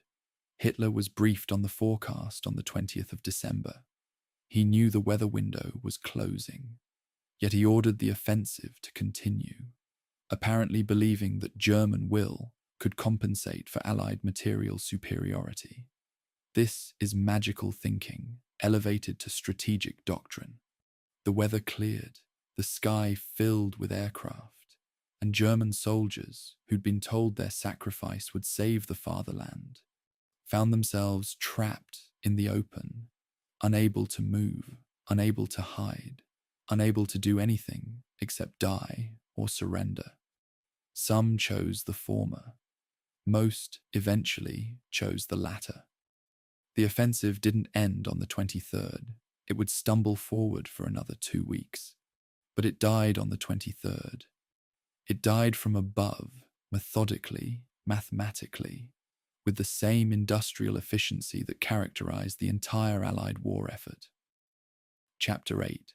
The Tiger's Last Roar. Armor Doctrine Collapses.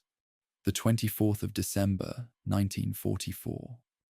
Oberingenieur Werner Ostertag, a senior tank recovery engineer with Heereswaffenamt, attached to the 2nd Panzer Division, stood in a muddy field near Marche-en-Famenne, Belgium, watching German soldiers prepare 14 Panther tanks for demolition, not destroyed by enemy fire, not abandoned due to tactical withdrawal, demolished by German engineers because the tanks could no longer move and couldn't be recovered.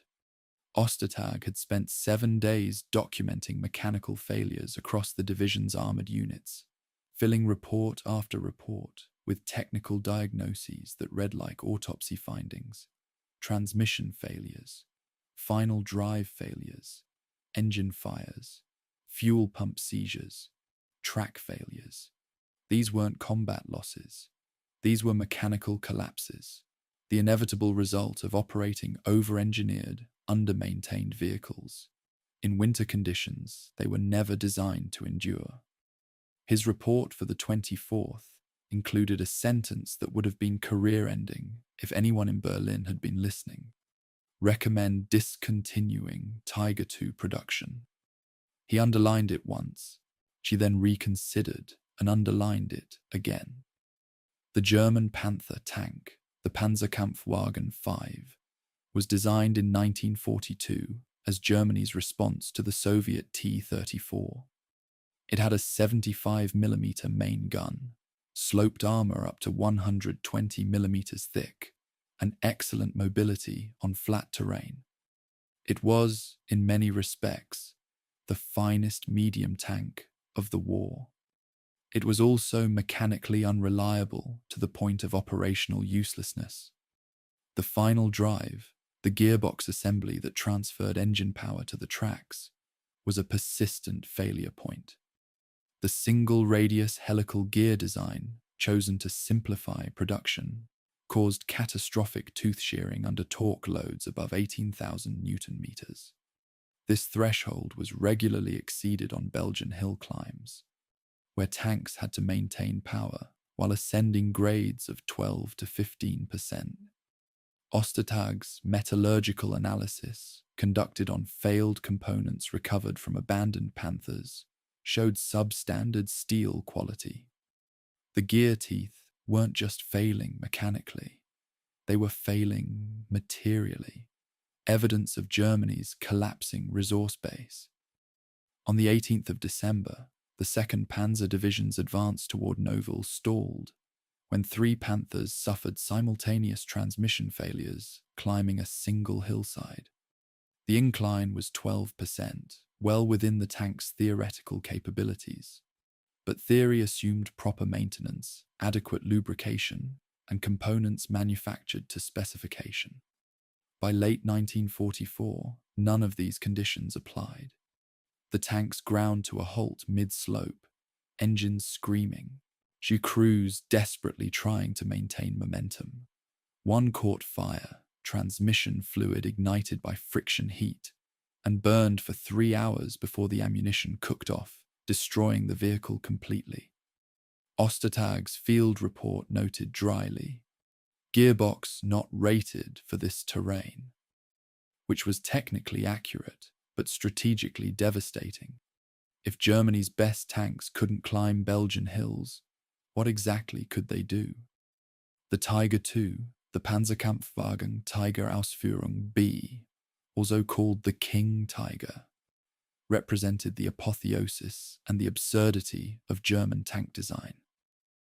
It weighed 69.8 tons, nearly twice the weight of a Sherman. Its 88mm gun could destroy any Allied tank at ranges exceeding 2 kilometers. Its armor was impervious to most Allied anti-tank weapons. It was also so mechanically complex and logistically burdensome that it spent more time broken than operational. Ostertag calculated that the Tiger II required 2.5 hours of maintenance for every 1 hour of operation. In the Ardennes offensive, German armored units spent more time repairing tanks than fighting with them. This wasn't a combat vehicle. It was a maintenance project that occasionally fired its gun. The 22nd of December, a Tiger II, designation number 331, broke down near Sils, final drive failure, the same issue that plagued the Panther. Recovery operations required 4 Berger Panther recovery vehicles, each rated for 45-ton loads, attempting to move a 70-ton tank across muddy terrain. The operation took 18 hours to move the Tiger 2 kilometers to a field workshop. There, mechanics determined the repair would require parts that didn't exist and time that wasn't available. The tank was demolished in place, explosive charges destroying the engine, transmission, and gun breech.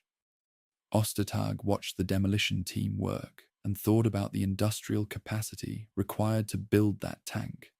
Thousands of man-hours, rare metals, precision manufacturing, all reduced to scrap metal because of a mechanical failure that couldn't be fixed in the field. When I examine the maintenance logs for German armoured units in the Ardennes, they read like a chronicle of industrial collapse disguised as tactical reports. The 116th Panzer Division reported 47 operational tanks to headquarters on the 24th of December. Ostertag's field count showed 19 fully operational, 22 mobile but mechanically degraded, and 6 immobilized awaiting repair or recovery. Which number was real? Both, depending on how you defined operational. A tank with a failing transmission could move, technically, for perhaps another 20 kilometers before total failure. Was it operational? The division commander said yes, because he needed to report strength to maintain morale and justify continued operations. Ostertag said no, because he knew that tank would be abandoned within a day. Both were telling the truth. Both were lying. The quality of replacement parts had deteriorated catastrophically by late 1944. A captured Panzer IV crew, interrogated by American intelligence on the 25th, revealed that their tank had received 3 different engines in 4 months. None of them original equipment, all of them salvaged from other damaged vehicles. One engine had been taken from a tank destroyed in Normandy and shipped back to Germany for rebuilding. The rebuild used bearings from a different engine series because the correct bearings weren't available. The resulting engine ran, barely, but consumed oil at triple the normal rate and required constant adjustment. This was typical. Germany's vaunted industrial precision had degraded into improvisation and cannibalization. Tanks were kept running through mechanical ingenuity and desperate maintenance, not through proper logistics. By the 26th of December, Ostertag estimated that 30% of German armor losses in the Ardennes were self-inflicted, vehicles destroyed by their own crews to prevent capture, not because of enemy action, but because of fuel shortages or mechanical failure. He witnessed the demolition of those 14 Panthers at Marche-en-Famenne, tanks that could still move but couldn't be supplied with fuel or spare parts. The engineers worked methodically, thermite grenades in the engine compartment, explosive charges on the gun breech.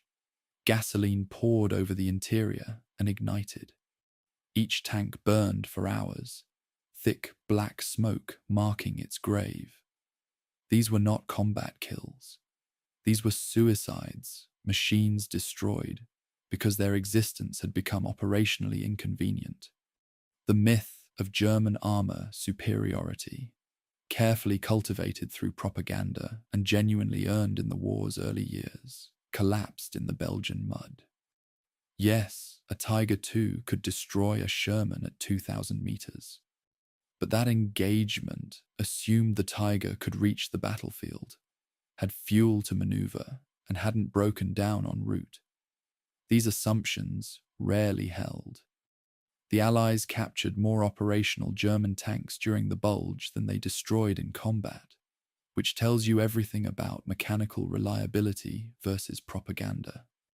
German crews abandoned degraded vehicles rather than risk them breaking down during retreat, leaving behind functional but problematic tanks, because recovery was impossible and repair was unlikely. To me, the most devastating document from this period isn't a battle report or a casualty list. It's Ostertag's parts requisition from December 20th. He requested replacement final drives for 6 Panthers, new tracks for 12 vehicles, engine components for 8 tanks, and transmission parts for 11 more. The response, received on December 23rd, informed him that no parts were available, no shipment was scheduled, and he should utilize field expedients and continue mission. Field expedients.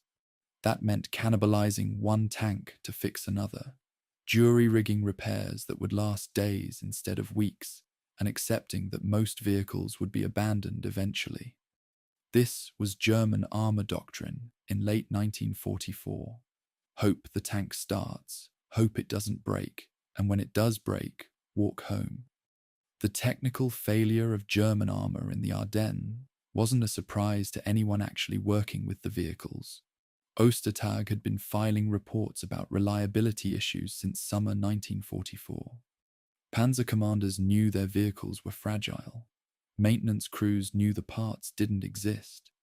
But this information never reached the operational planning level, or if it did, it was ignored. Hitler's operational concept assumed that German tanks would perform as they had in 1940, swift, reliable, unstoppable.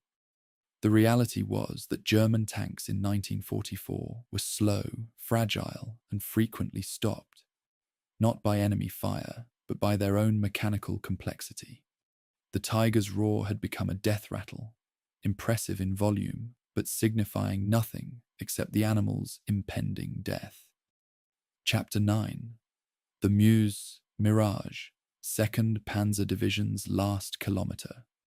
The 24th of December, 1944, 1400 hours. Oberst Meinrad von Lauchert sat in his command half-track 3 kilometres south of Foy Notre Dame, Belgium, studying a map that documented his division's approaching failure. The 2nd Panzer Division had been advancing for 8 days, covering 112 kilometres through some of the most difficult terrain in Western Europe. They'd bypassed Bastogne, as originally intended, pushed through sporadic American resistance, and were now closer to the Meuse River than any other German unit.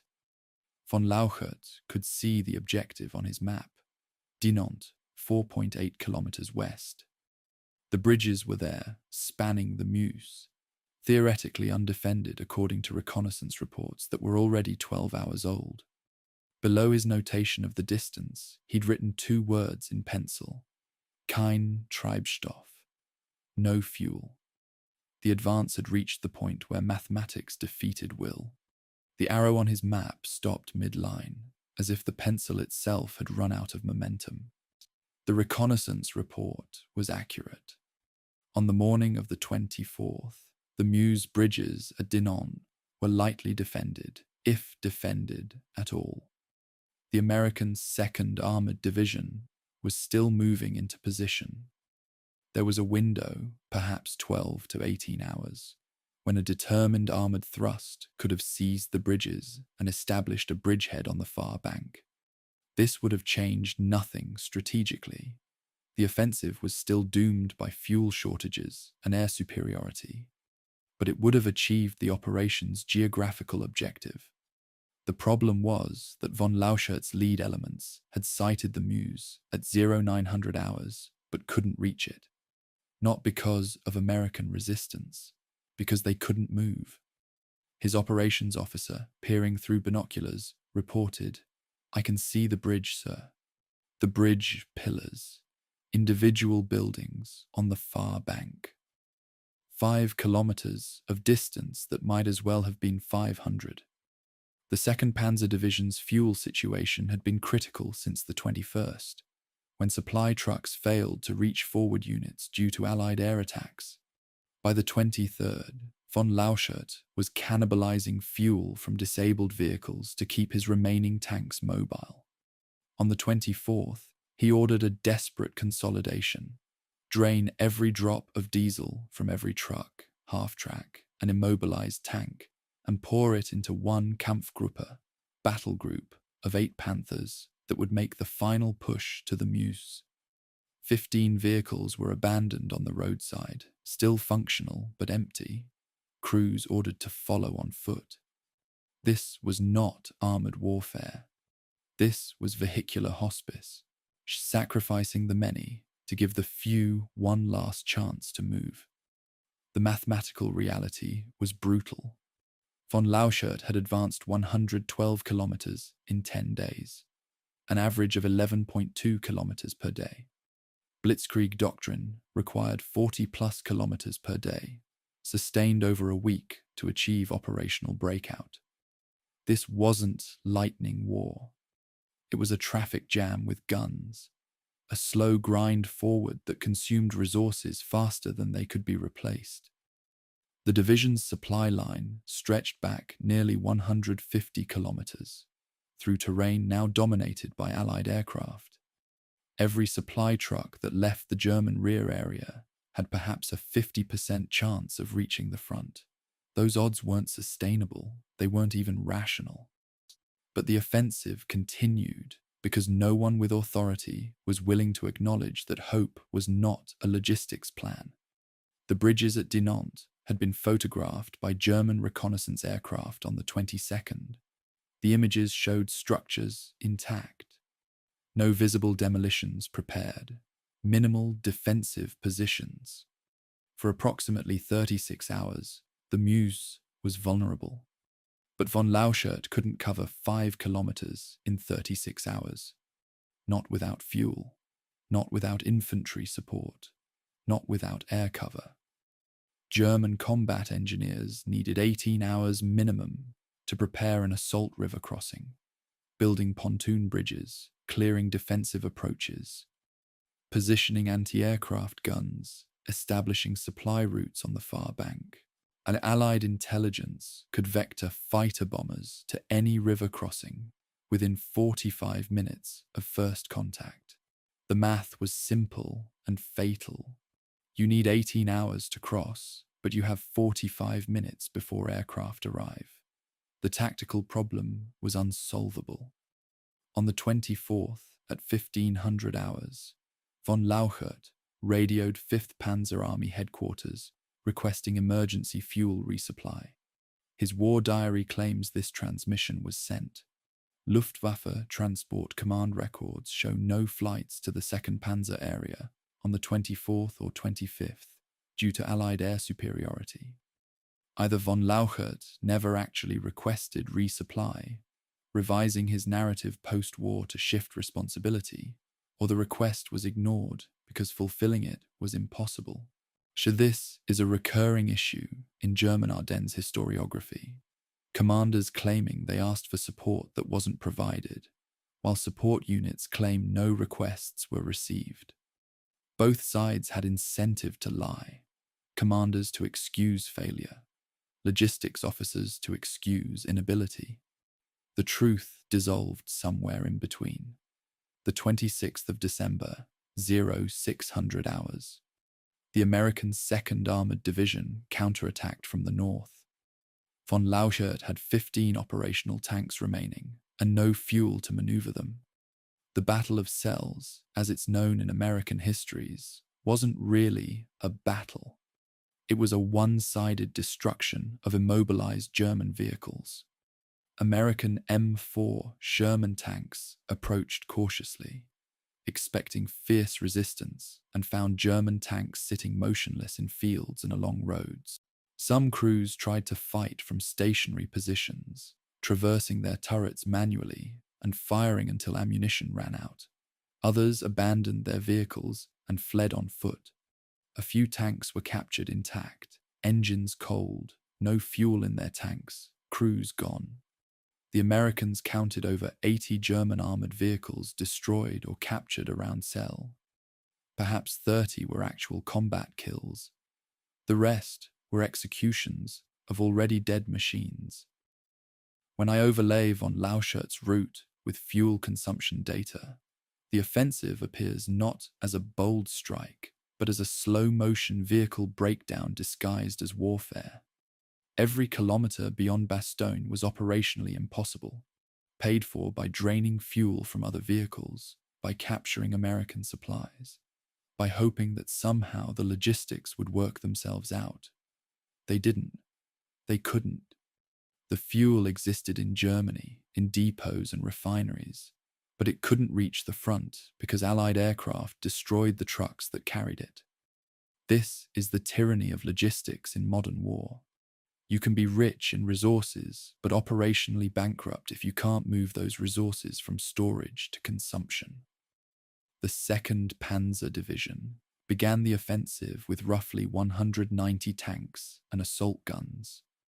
By the 26th, it had fewer than 30 operational vehicles, and most of those would be abandoned during the retreat because there was no fuel to move them.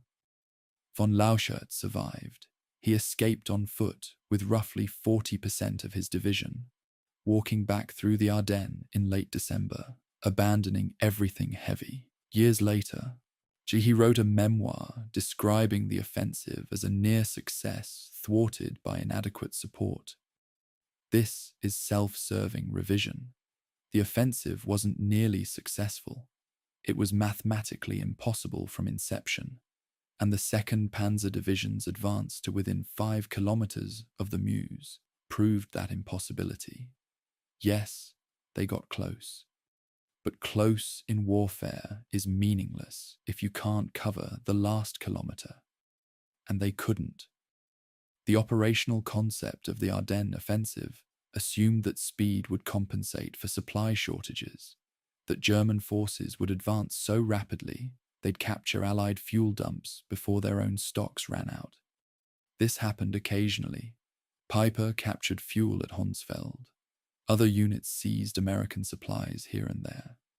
But it wasn't systematic. It was opportunistic. And you cannot build an operational plan on opportunism.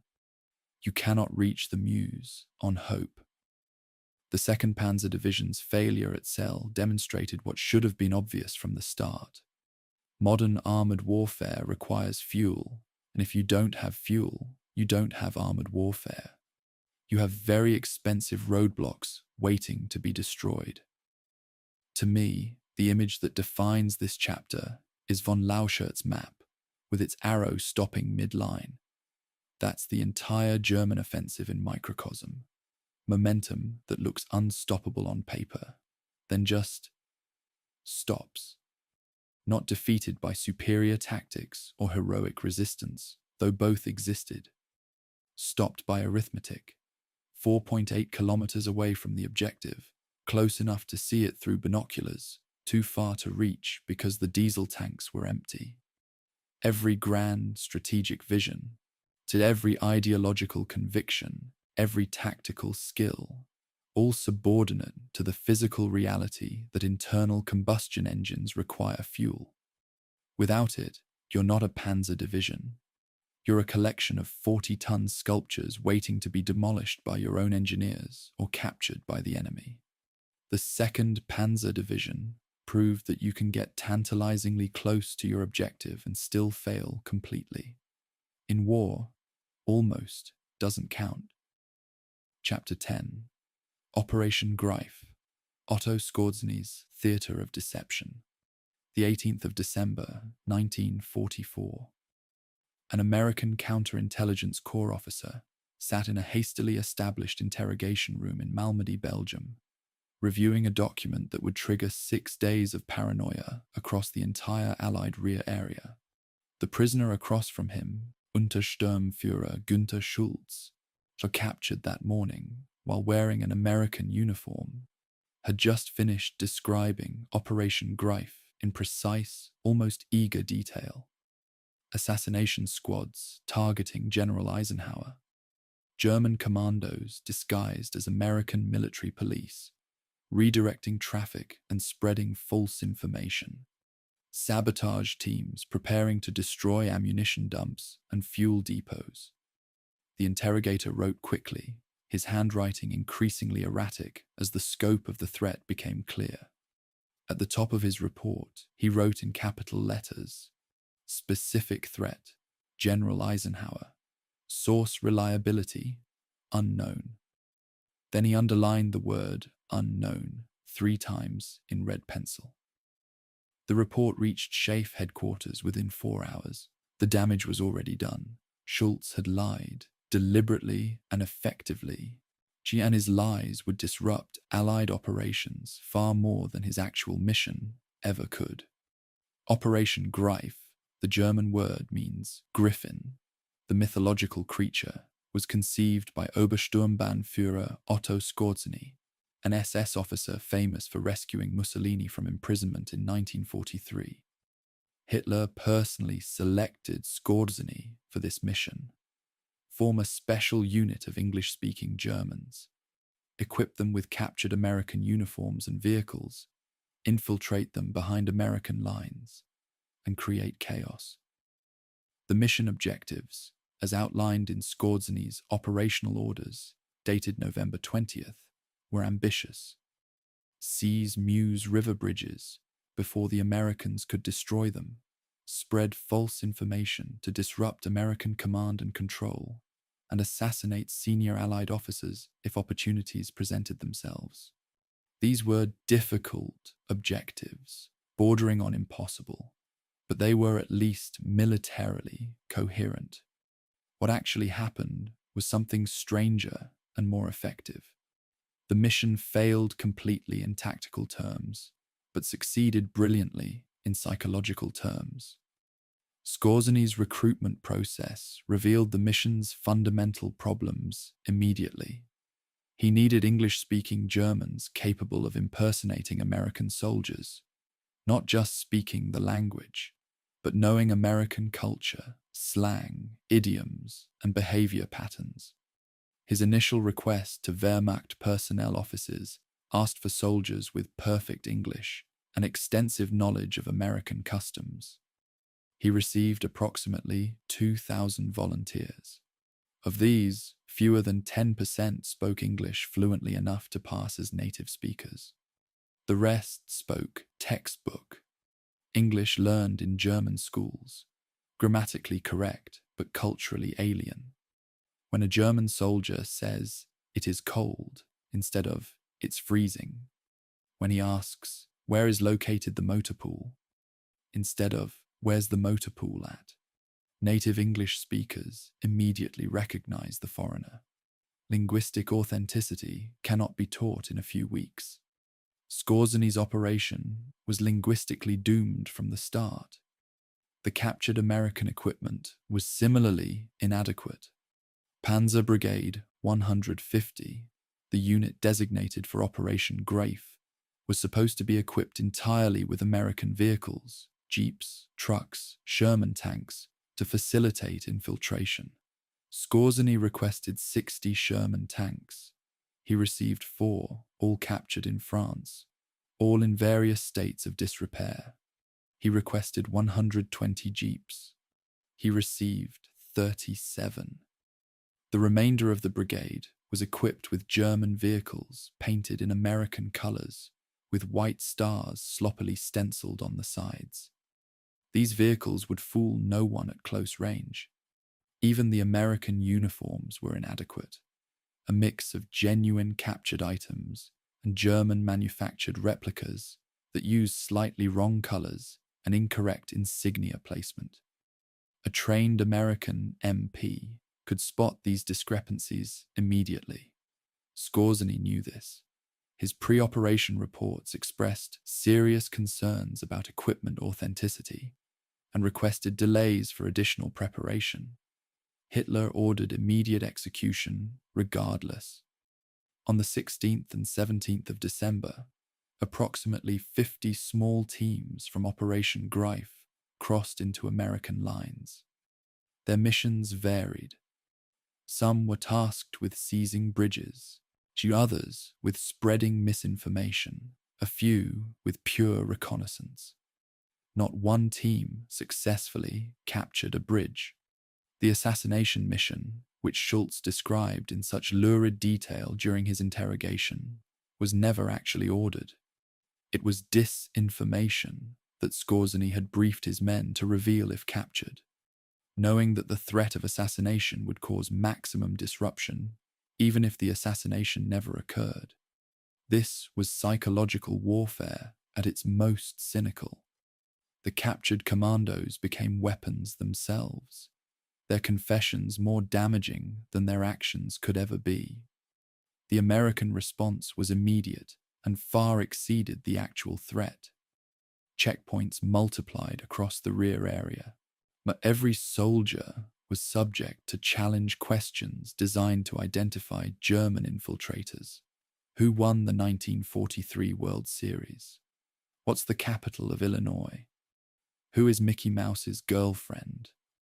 These questions were meant to catch Germans who'd studied America but didn't know casual cultural facts. The problem was that many American soldiers didn't know the answers either. One report describes a brigadier general detained at gunpoint for 4 hours because he answered Chicago when asked for Illinois' capital. Technically wrong, though Springfield was not exactly common knowledge among combat soldiers.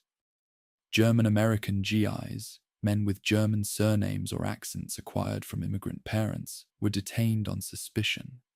The paranoia was real, pervasive, and operationally disruptive.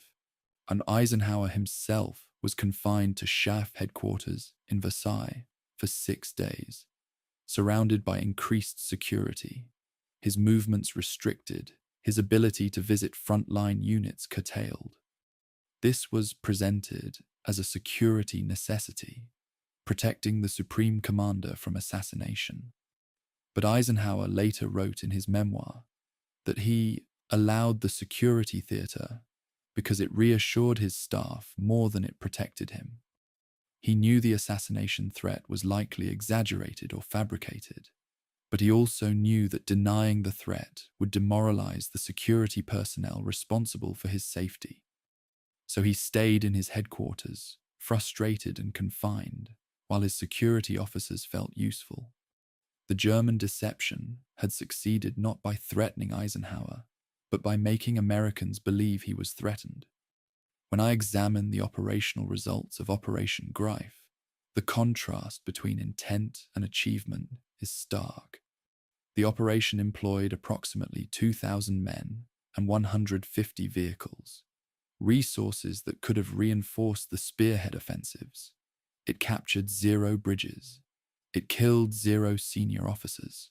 It succeeded only in causing traffic delays averaging 2 to 4 hours at major intersections, where security checks slowed movement. This is not nothing. Logistics warfare is still warfare, but it's far less than what the same resources could have achieved if committed to conventional operations. Yet Skorzeny's post-war memoir, published in 1956, describes Operation Greif as a brilliant success that paralyzed Allied command. His own operational report, dated December 22, 1944, she tells a different story. Mission objectives not achieved. Unit combat effectiveness 15%. Recommend dissolution. The last Operation Greif commando was captured near Liège on the 24th of December. His name was Manfred Pernas, an Oberfähnrich, roughly equivalent to a warrant officer, who'd been operating behind American lines for 6 days, accomplishing nothing except avoiding capture. He was tried by military tribunal on the 26th for fighting in enemy uniforms, a violation of the laws of war that carried a mandatory death sentence. The trial lasted 2 hours. Pernas was executed by firing squad on December 26th at 1500 hours. His last statement, recorded by the American chaplain present, was, "I followed orders. Skorzeny said we were soldiers, not criminals. I do not understand why this is different." The chaplain had no answer. Under the Geneva Conventions, wearing enemy uniforms to deceive was indeed a war crime, though the moral distinction between this and other forms of deception, camouflage, false radio transmissions, decoy positions, has always been legally fuzzy. The technical aspects of Operation Greif reveal how thoroughly modern intelligence had evolved by 1944. The Americans identified infiltrators not just through linguistic errors, but through material analysis, checking if uniform stitching matched American manufacturing patterns, if boots showed the correct wear patterns, if identification papers used the right typeface and paper stock. This is forensic-level counterintelligence, the kind of detailed examination that makes infiltration nearly impossible without perfect preparation. and perfect preparation requires time, resources, and expertise that Germany no longer possessed. Skorzenny had none of these. He had enthusiasm, improvisation, and Hitler's backing. Against a mature counterintelligence system, these were inadequate. It fascinates me, in a grim way, that Schultz's false confession about assassination teams caused more American operational disruption than the actual commando raids. This is information warfare in its purest form. The threat itself becomes the weapon, regardless of whether the threat is real. Modern parallels are obvious. The fear of infiltrators causes security measures that slow your own operations. The fear of assassination confines your senior leadership. The fear of sabotage forces you to guard every supply dump and checkpoint, dispersing your forces and degrading efficiency. Schultz, sitting in an interrogation room, had done more damage to Allied operations by talking than his entire unit had done by fighting, and he knew it. His interrogator noted that Schultz appeared satisfied, almost smug, when describing the assassination plot, suggesting he understood that his words were weapons.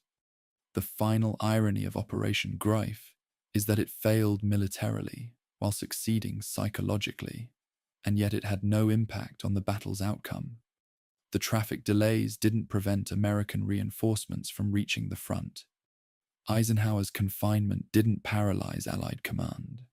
His subordinates were competent enough to function without constant oversight. The paranoia about infiltrators was operationally inconvenient, but not strategically significant. In the end, Operation Greif was a sideshow, a dramatic and legally controversial mission that changed nothing about the fundamental dynamics of the battle. German commandos wearing American uniforms couldn't overcome German tanks running out of fuel. Psychological operations, no matter how sophisticated, cannot substitute for logistics. Skorzenny created chaos, briefly, in the American rear. But chaos without exploitation is just noise, and the Germans had no capacity to exploit it. Chapter 11. The Belgian Civilians, Invisible Witnesses. The 17th of December, 1944, 16:35 hours. Elise Marchand, a 34-year-old schoolteacher in Stavelot, Belgium, sat at her kitchen table, writing in a diary she'd maintained since the German occupation began in May 1940. Through her window, she watched German tanks moving west on Rue de la Station, their tracks chewing up the cobblestone street her great-grandfather had helped lay in 1892. She counted carefully, 23 vehicles, a mix of Panthers and half-tracks, and noted their direction, their speed, the condition of the soldiers. Some were drinking from her well in the garden. One knocked on her door and asked for coffee in heavily accented French. She gave him water instead. He thanked her and said, in German, "Es tut mir leid." "I'm sorry." Then he left. Marchand returned to her diary and wrote, "Why is he apologizing? For the war, for the destruction, for what they are about to do? I do not understand soldiers." Marchand's diary, published in French in 1947 under the title Les Jours Sombres, The Dark Days, and never translated into English, provides hour-by-hour documentation of the German occupation of Stavelot from December 17th through December 23rd. Her observations match US military intelligence assessments compiled weeks later, despite her having no military training or strategic knowledge. She simply wrote what she saw: vehicle types, unit insignia, soldier behavior, approximate numbers. This was not strategic analysis. This was a schoolteacher's compulsion to record, to document, to preserve evidence against the inevitable distortions of memory. She could not have known that her observations would later be cited in war crimes investigations. that her descriptions of German movements would correct errors in official military records, or that her diary would become one of the most reliable primary sources for the German occupation of Stavelot. The 18th of December, 1400 hours. Marchand recorded hearing sustained gunfire from the direction of Malmedy, approximately 12 kilometers to the northeast. She described it precisely. Not battle sounds, single shots, then silence, then more shots. This continues for 30 minutes. I have heard combat, the continuous rattle of machine guns, the overlapping chaos of firefight. This is different. This is methodical. She was describing, without knowing it, the acoustic signature of the Malmedy massacre. Forensic analysis conducted in the 1980s, using her written descriptions of shot timing and interval, Jia concluded that her account was consistent with small group executions, not combat. Her diary entry became evidence. A schoolteacher, listening through her kitchen window, had documented a war crime through pure attention.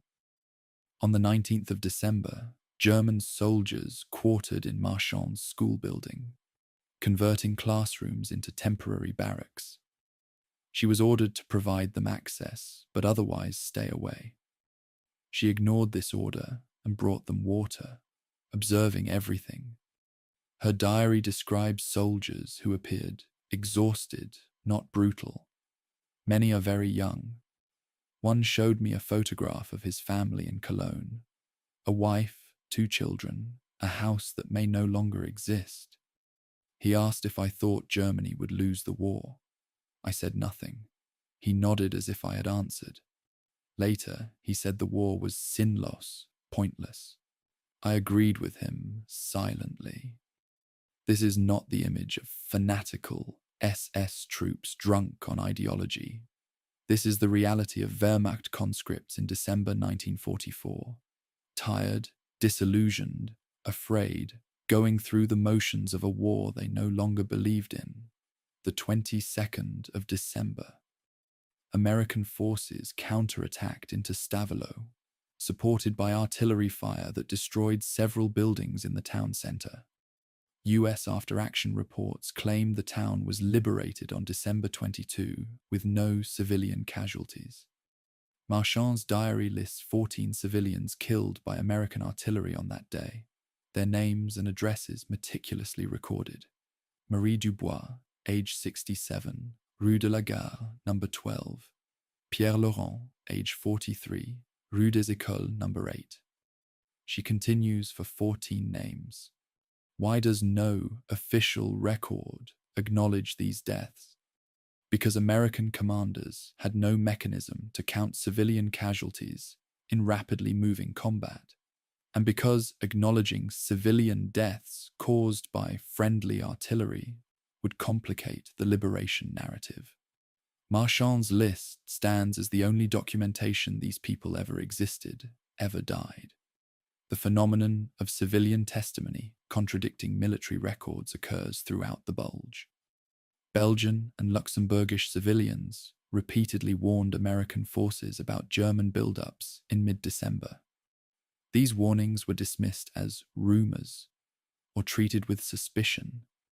Were these civilians German collaborators spreading disinformation? A farmer near Losheim reported seeing hundreds of tanks hidden under camouflage netting in early December. His report reached a junior intelligence officer who filed it as unverified, low reliability. The farmer was correct. The intelligence officer was wrong. But the institutional bias toward technical intelligence, signals, intercepts, aerial reconnaissance over human intelligence from civilians meant that the warning was ignored. After the battle, when historians examined these ignored warnings, the recurring question became, how many other pieces of evidence were dismissed because the source was just a civilian? Marchand's observations of German soldier behavior complicate the standard narratives of the offensive. She describes troops who were disciplined in their conduct towards civilians. No looting of homes, no assaults. Formal requisitioning of supplies with written receipts. This contrasts sharply with the atrocities committed at Malmedy and other sites. The explanation appears to be unit-specific. SS formations committed the vast majority of documented war crimes, while Wehrmacht infantry units generally adhered to international law regarding civilian treatment. This distinction matters. It's historically inaccurate to paint all German soldiers in the Ardennes as war criminals, just as it's morally inadequate to excuse the war crimes that did occur by claiming they were isolated incidents. Both things are true simultaneously. Most German soldiers didn't commit atrocities, and the atrocities that occurred were systematic products of SS ideology and operational desperation. In January 1945, after the Germans had been pushed back across the border, Marchand assisted American graves registration teams in identifying bodies, German, American, and civilian, scattered across the Stavelot area. Her diary describes this work with clinical detachment. The soil is frozen hard. They cannot dig graves. Bodies lie in rows under tarps, waiting for the ground to thaw. The smell is less in winter, which is a mercy. Some bodies are identifiable. Others are pieces. The Americans try to match pieces to identification tags. Often they cannot. They create graves for unknown soldier. I wonder if unknown means unmourned. This is the aftermath that military histories usually omit, the weeks and months of processing death after the combat ends. When I examine civilian casualty estimates for the Battle of the Bulge, the numbers are imprecise and contested. Approximately 3,000 Belgian and Luxembourgish civilians died during the battle. About 725 from direct German actions, 1,200 from Allied bombing and artillery, and the remainder from starvation, exposure, and disease caused by the fighting. These are rough estimates, not exact counts, because no one was systematically counting civilian dead. Military organizations count military casualties with bureaucratic precision. Civilians count civilian casualties when they can, in diaries and parish records and family Bibles. Marchand's diary is one of these civilian counts, a record kept because she felt someone should remember. The historical value of sources like Marchand's diary extends beyond simple documentation. They provide texture, nuance, the small human details that contextualize grand strategic narratives. Yes, the Battle of the Bulge was about fuel logistics and air superiority and armored doctrine. It was also about a German soldier apologizing to a Belgian schoolteacher, about American artillery killing the people it was meant to liberate, about frozen ground preventing burial and forcing the living to wait for spring before they could properly mourn their dead.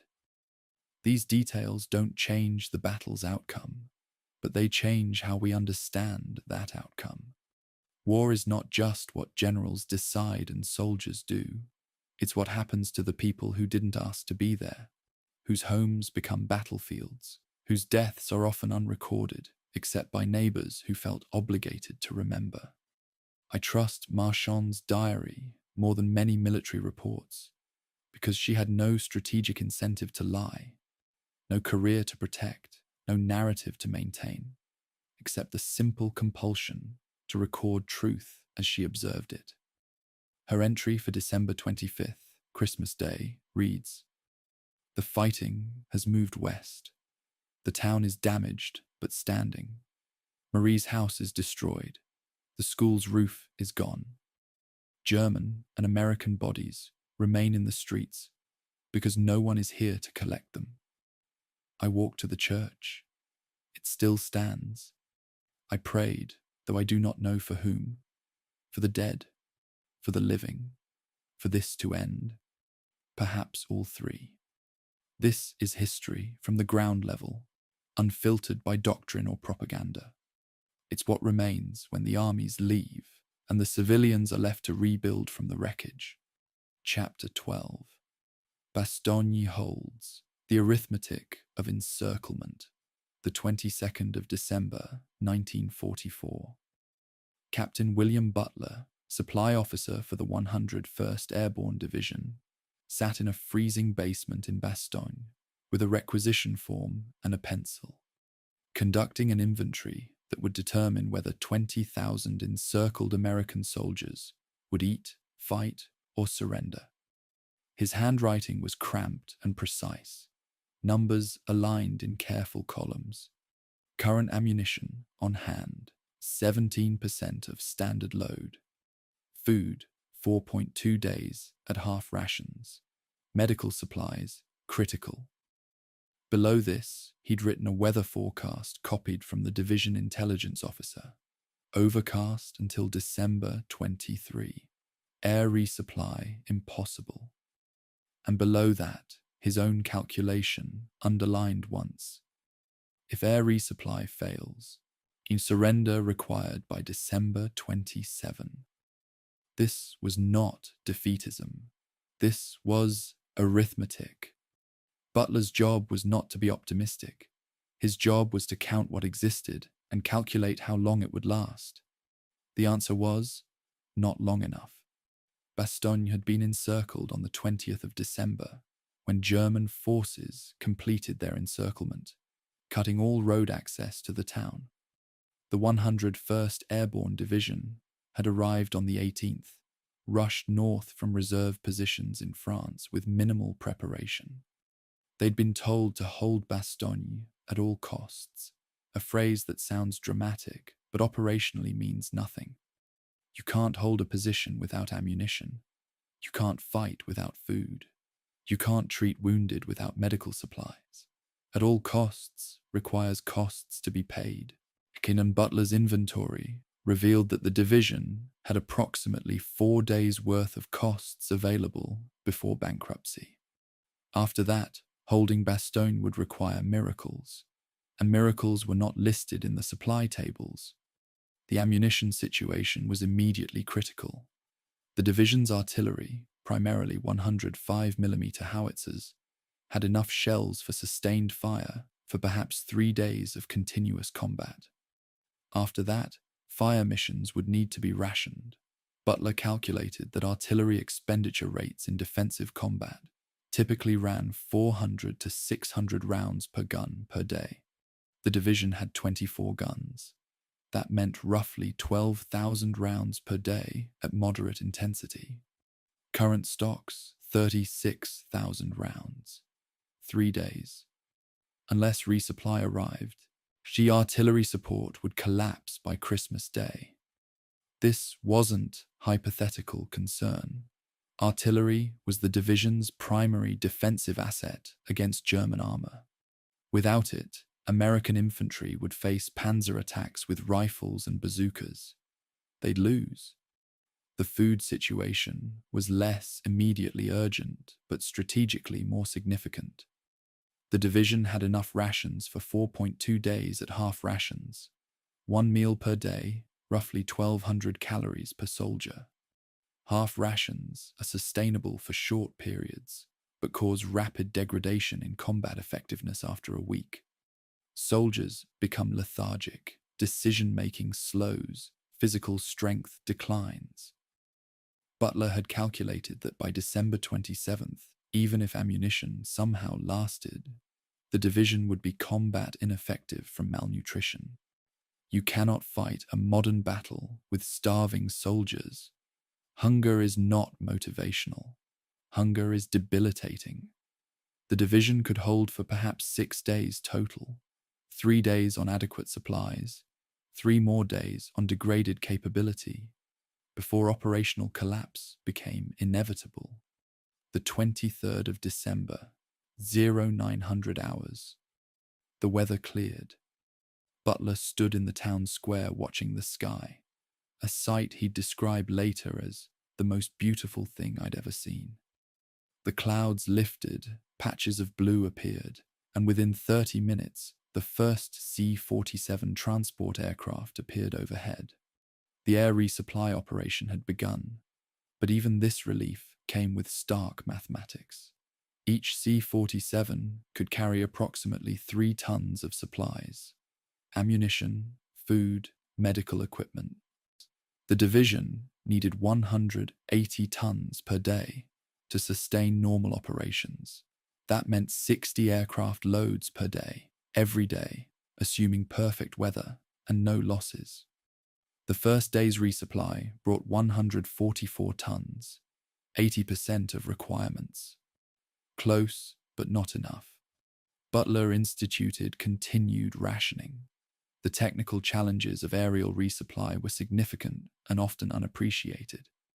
The C-47s dropped supplies by parachute from approximately 400 meters altitude, low enough to ensure accuracy, high enough to avoid German small arms fire. At that altitude, in winter conditions, with no electronic navigation aids, the circular error probable, the radius within which half of all drops would land, was roughly 240 meters. This meant that half of all supplies dropped would land outside a 240-meter radius circle from the target point. In Bastogne's case, the perimeter was only a few kilometers across. Anything dropped outside the perimeter landed in German hands. Butler's teams conducted combat salvage operations to recover supplies that had drifted into contested areas, fighting brief firefights over crates of ammunition and food. This wasn't rear echelon supply work. This was foraging under fire. The arithmetic of the siege becomes clearer when you examine specific consumption rates. Medical supplies. The division's aid stations treated approximately 200 wounded per day. Each serious casualty required bandages, plasma, morphine, surgical equipment. The division had medical supplies sufficient for approximately 600 serious casualties. 3 days at current rates. After that, doctors would perform surgery without adequate anesthesia, dress wounds with improvised bandages, and watch men die from treatable injuries because the antibiotics weren't available. This is the brutal calculus of siege warfare. Not enough doesn't mean inconvenient. It means lethal. On the 21st of December, Brigadier General Anthony McAuliffe received the famous German surrender ultimatum and responded with a single word: nuts. This response has been mythologized as emblematic of American fighting spirit, and to be fair, it was psychologically significant for morale. But when Butler read McAuliffe's reply, he was in the room when it was drafted. His first thought, recorded in his diary, was, morale is high, ammunition is not. We have 48 hours. The gap between rhetorical defiance and material reality was Butler's professional responsibility. McAuliffe could say nuts because Butler was ensuring there were bullets in the rifles and shells in the guns. Leadership requires both.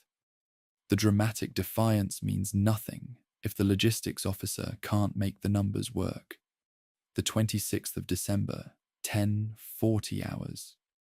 Patton's 4th Armoured Division broke through to Bastogne, opening a narrow corridor that allowed ground resupply to reach the town. Butler's first request was not for reinforcements, not for additional combat troops, but for trucks, vehicles to evacuate wounded and bring in artillery shells. His priorities reveal what actually mattered operationally. The siege wasn't broken by Patton's arrival. It was broken by the logistics train that followed behind Patton's tanks. Within 24 hours of the corridor opening, supply levels reached sustainable levels. Ammunition stocks rose to 60% of standard load. Food supplies expanded to 7 days. Medical supplies reached adequate levels for the first time since the 20th. The division could breathe again. It could fight without counting every bullet. When I examine Butler's supply logs against the official American histories, the contrast is striking. The histories emphasize heroism, determination, the courage of the 101st Airborne. These are true, but they're incomplete. Bastogne held because of courage applied through logistics. The soldiers were willing to fight.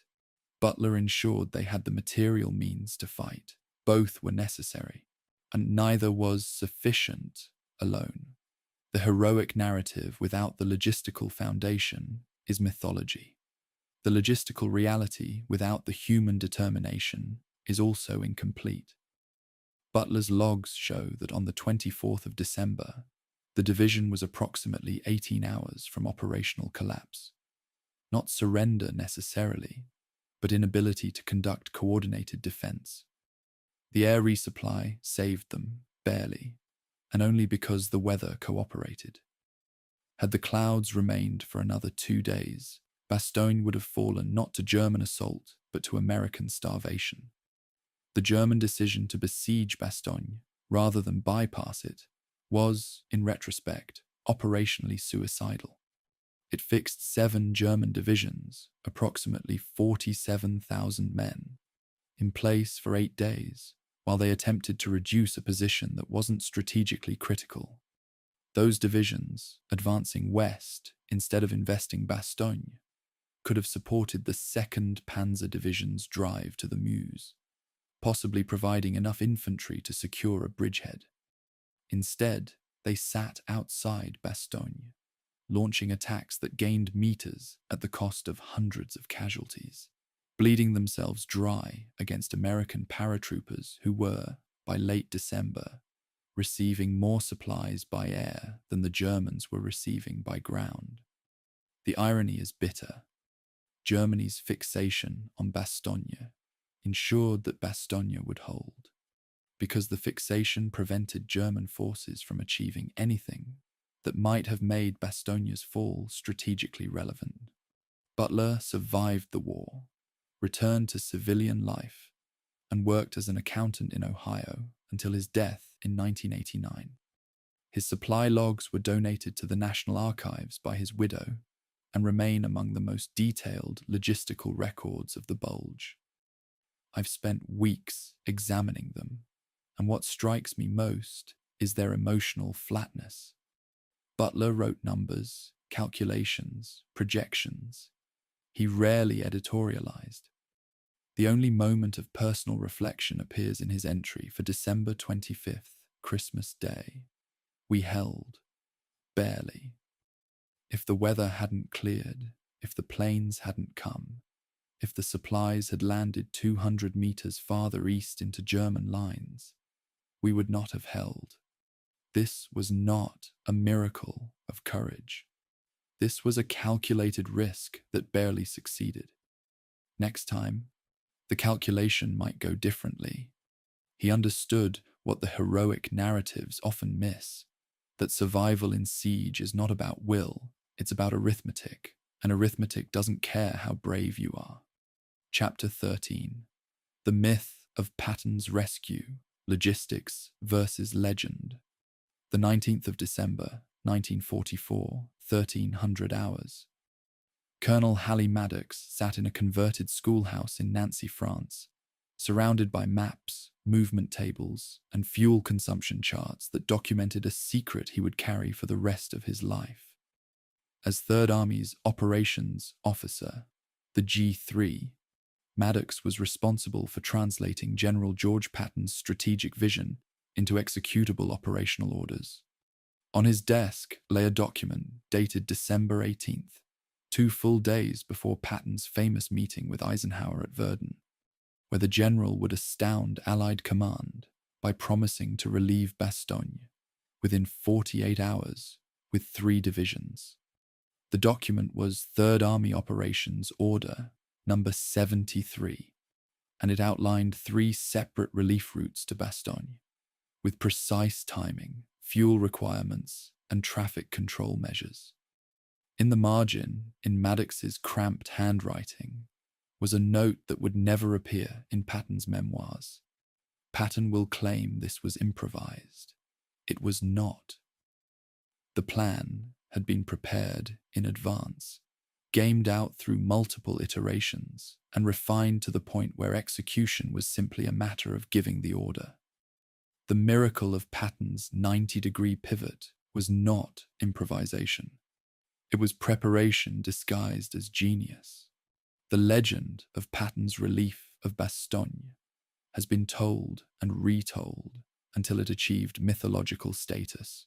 The aggressive commander who, given an impossible mission, accomplished it through sheer force of personality and tactical brilliance. On December 19th, Eisenhower summoned his senior commanders to Verdun to discuss the crisis in the Ardennes.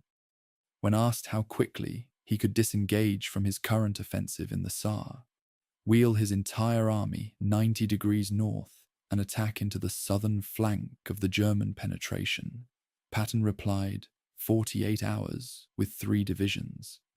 Eisenhower reportedly stared at him, unsure if Patton was joking or insane. Bradley, who knew Patton well, recognized it as neither. It was theater, a performance designed to project confidence and control in a moment of crisis. What Eisenhower and most participants in that meeting didn't know was that Maddox's staff had been wargaming exactly this scenario since early December, when intelligence reports first suggested unusual German activity in the Ardennes. Patton had ordered contingency planning for a rapid reorientation north as early as December 10th. The impossible mission was actually the execution of a prepared plan that had been sitting in Maddox's operations vault for over a week. The actual operational challenge was not tactics. Patton's Third Army was experienced, well-led, and capable of aggressive maneuver. The challenge was logistics, specifically the problem of moving 133,000 men and 11,000 vehicles on 3 parallel roads without creating gridlock that would paralyze the entire operation.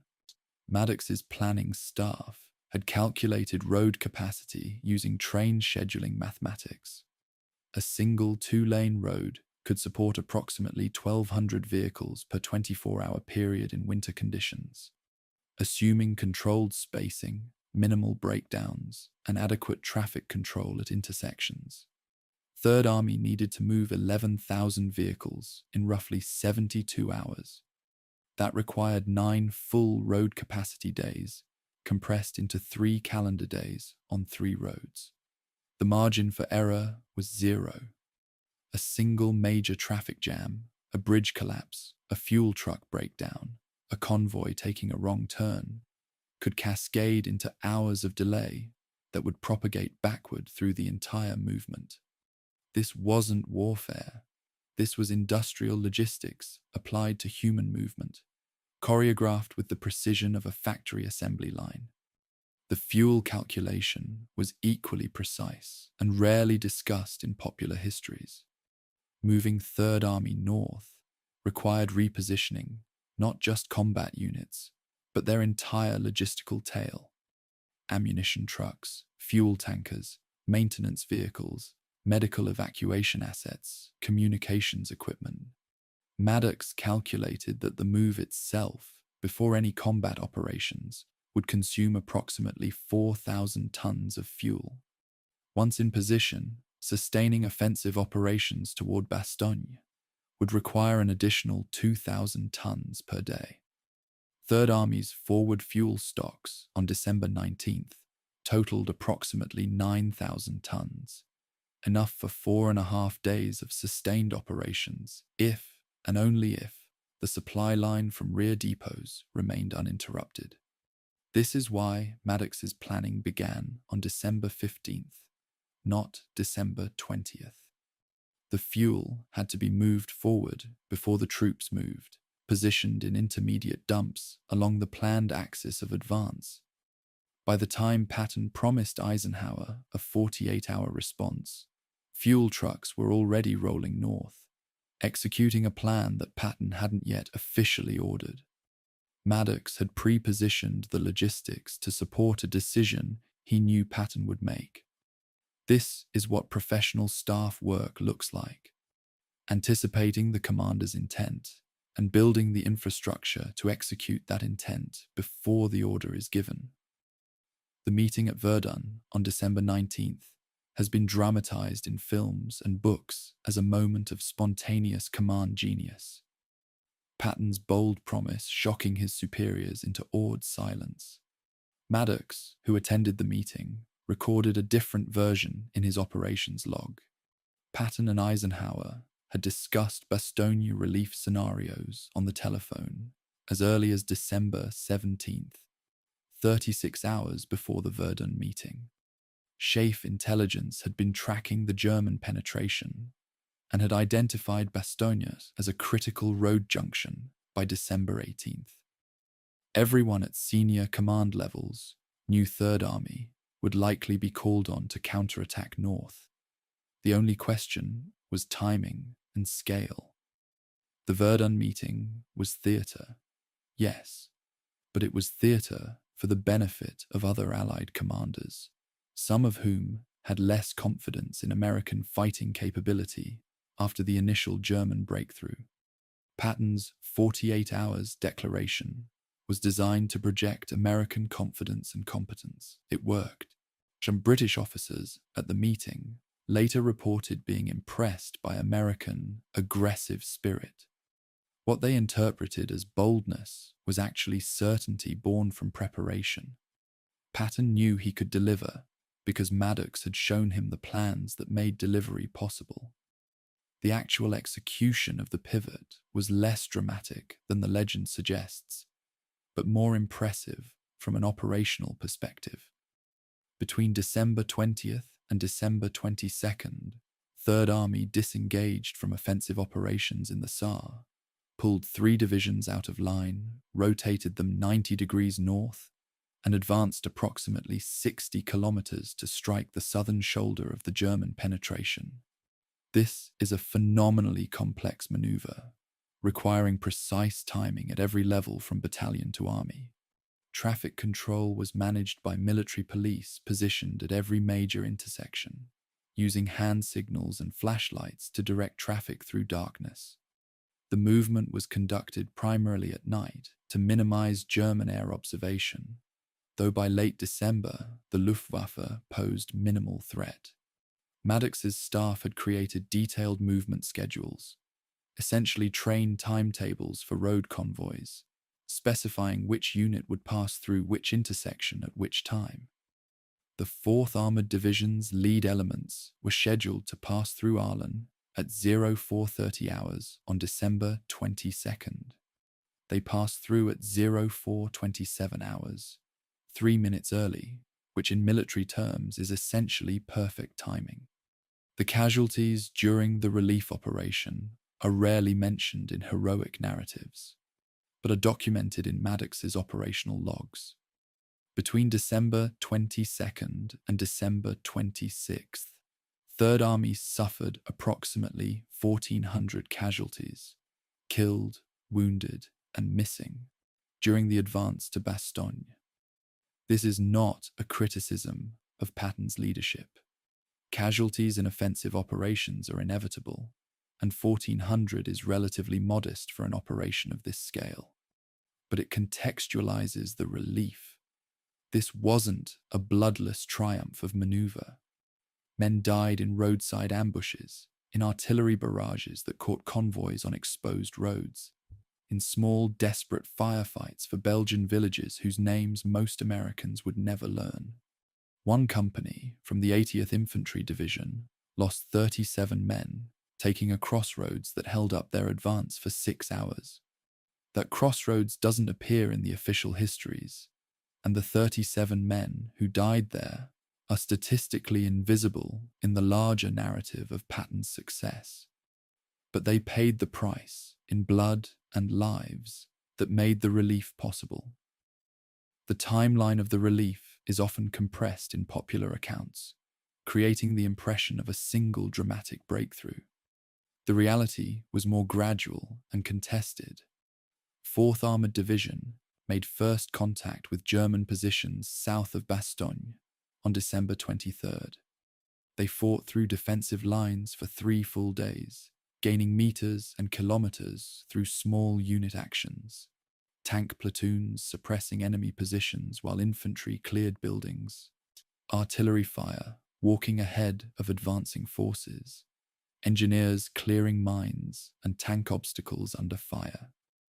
The breakthrough to Bastogne occurred on December the 26th at approximately 10:40 hours, when Lieutenant Charles Boggess's tank destroyer from the 37th Tank Battalion made physical contact with elements of the 101st Airborne. But Boggess wasn't the first man through. That honor belongs to approximately 40 soldiers from various units who'd infiltrated into the perimeter over the preceding 12 hours. The official time of relief was 16:50 hours on December 26th, when a secure ground corridor was established wide enough for supply trucks to pass. The 6-hour gap between first contact and official relief reflects the difference between tactical achievement and operational reality. You haven't relieved a besieged force until you can sustain them logistically, and that requires infrastructure, not just courage. Patton's diary entry for December 26th describes the relief operation as the most brilliant maneuver of the war, accomplished through superior American fighting spirit and aggressive leadership. Maddox's operations log for the same day reads, "Relief of Bastogne, accomplished per plan. Moderate friction from weather and enemy resistance. Casualty rates within projected parameters. Logistics sustainment achieved. Overall assessment, adequate execution of pre-existing plan." The contrast between these two accounts is instructive. Patton's version emphasizes will, leadership, and improvisation, the elements that make good copy and inspire soldiers. Maddox's version emphasizes planning, execution, and logistics, the elements that actually win battles. Both accounts are true. Both are incomplete without the other. Patton's charisma and aggressive leadership created the organizational culture that made Third Army capable of rapid maneuver. Maddox's meticulous planning created the practical framework that made Patton's vision executable. War is not either leadership or logistics. It's both, simultaneously and inseparably. When I compare Maddox's operational logs with Patton's published memoirs and diaries, I see two different wars being fought in the same geographical space. Patton's war is dramatic, personal, filled with moments of decision and tests of will. Maddox's war is mathematical, procedural, concerned with fuel tonnages and road capacities and traffic flow rates. Neither perspective is wrong, but they reveal fundamentally different understandings of what makes armies effective. Patton believed, genuinely, I think, that superior will could overcome material obstacles, that aggressive action was inherently better than cautious preparation.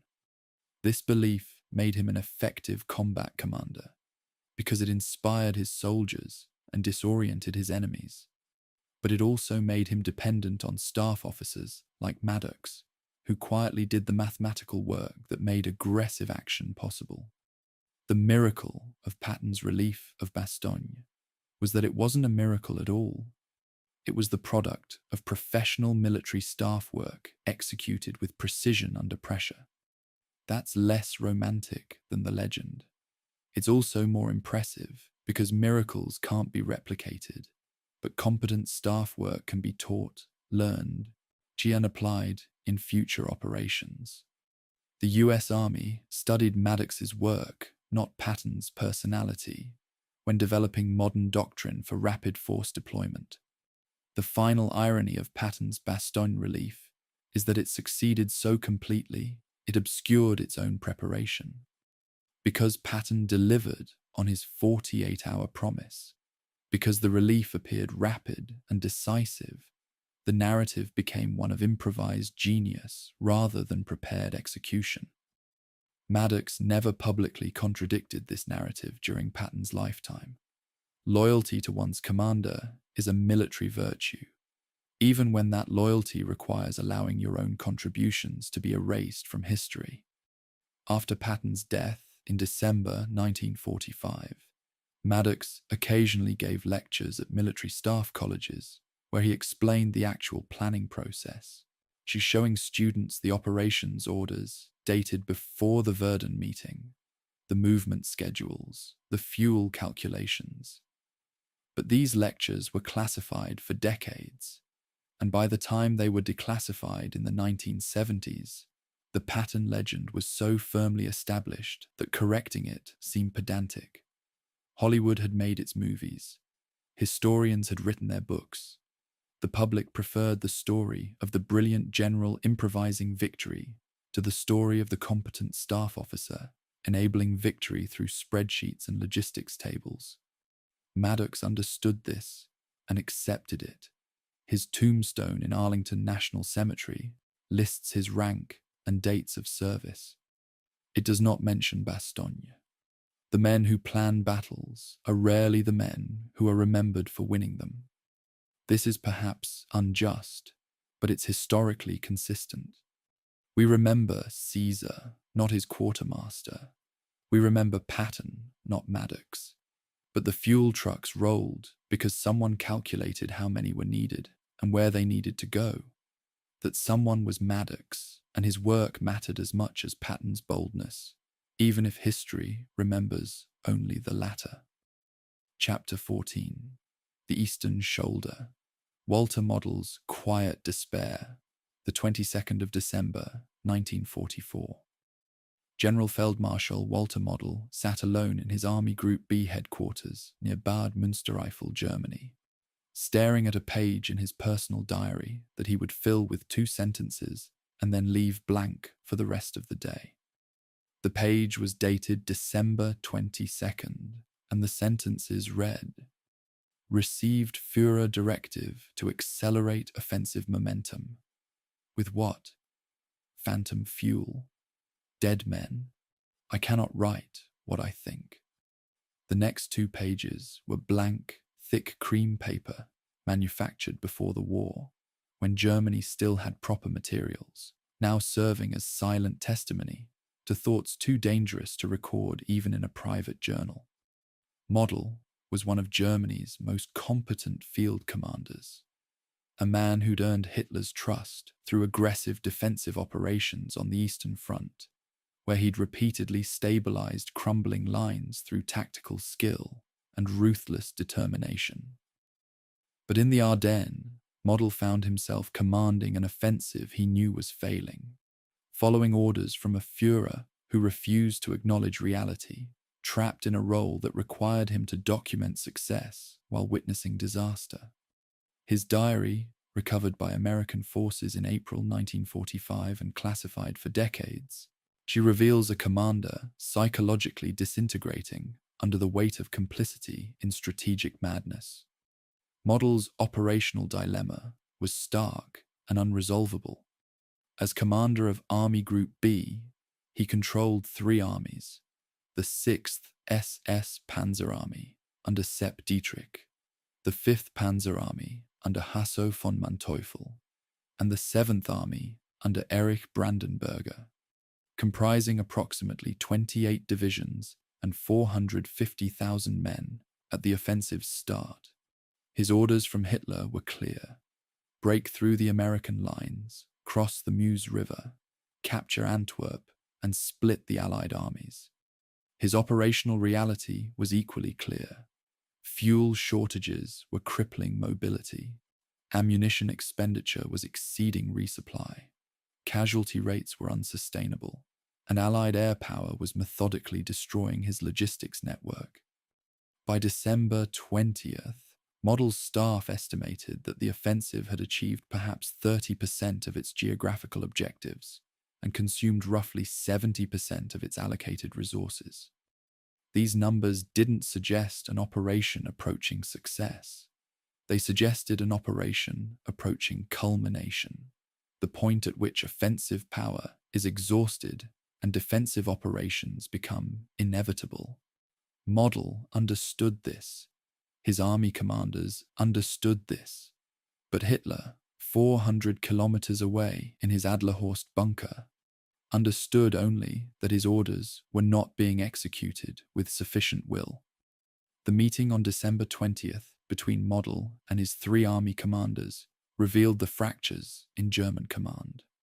Von Manteuffel, commanding 5th Panzer Army, requested permission to halt offensive operations and consolidate gains, she establishing a defensive line that could be held with available resources.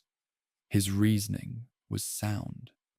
The offensive had created a salient approximately 80 kilometers deep and 60 kilometers wide, but this salient was vulnerable to counterattack from both flanks, and continuing to push west would only increase vulnerability without achieving strategic objectives.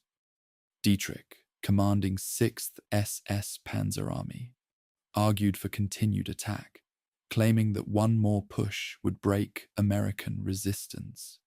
His reasoning was ideological rather than operational. Admitting failure was impossible for an SS officer whose entire identity was built on Nazi ideology's promise of German invincibility. Brandenburger, commanding 7th Army on the southern shoulder, said little. His formations had already been fought to exhaustion, holding off American counterattacks, and he had nothing left to commit to new operations. Model listened to all 3, agreed privately with von Manteuffel's assessment, and ordered continued offensive operations, because those were his instructions from Hitler. His diary entry for December 20th reads, "I know what should be done. I cannot do it. This is what command without authority looks like." The psychological toll of prosecuting a doomed offensive while maintaining the appearance of confidence appears throughout Model's diary in subtle ways. The handwriting becomes more erratic as December progresses. Entries become shorter and more fragmented. Whole days pass with no entry at all. On December 22nd, the day he received Hitler's directive to accelerate offensive momentum, Model drafted a memorandum to Oberkommando der Wehrmacht, recommending immediate withdrawal to the West Wall, the Siegfried Line fortifications along Germany's western border. The memorandum was logical, professional, and unemotional in tone. It noted that Army Group B had suffered approximately 67,000 casualties since December 16th, a 22% loss rate in 6 days. It observed that fuel stocks were at critically low levels and that Allied air interdiction made resupply increasingly difficult. It projected that continued offensive operations would result in the complete destruction of Army Group B as an effective fighting force within 10 to 14 days. The memorandum concluded by recommending an immediate fighting withdrawal to prepare defensive positions where German forces could stabilize the front with available resources. Model never sent the memorandum. He filed it in his personal safe, where American officers found it months later. When interviewed about why he didn't send it, Model's Chief of Staff, General Major Hans Krebs, stated simply, "Because sending it would have resulted in the Feldmarshal's arrest and probable execution for defeatism. We all knew this."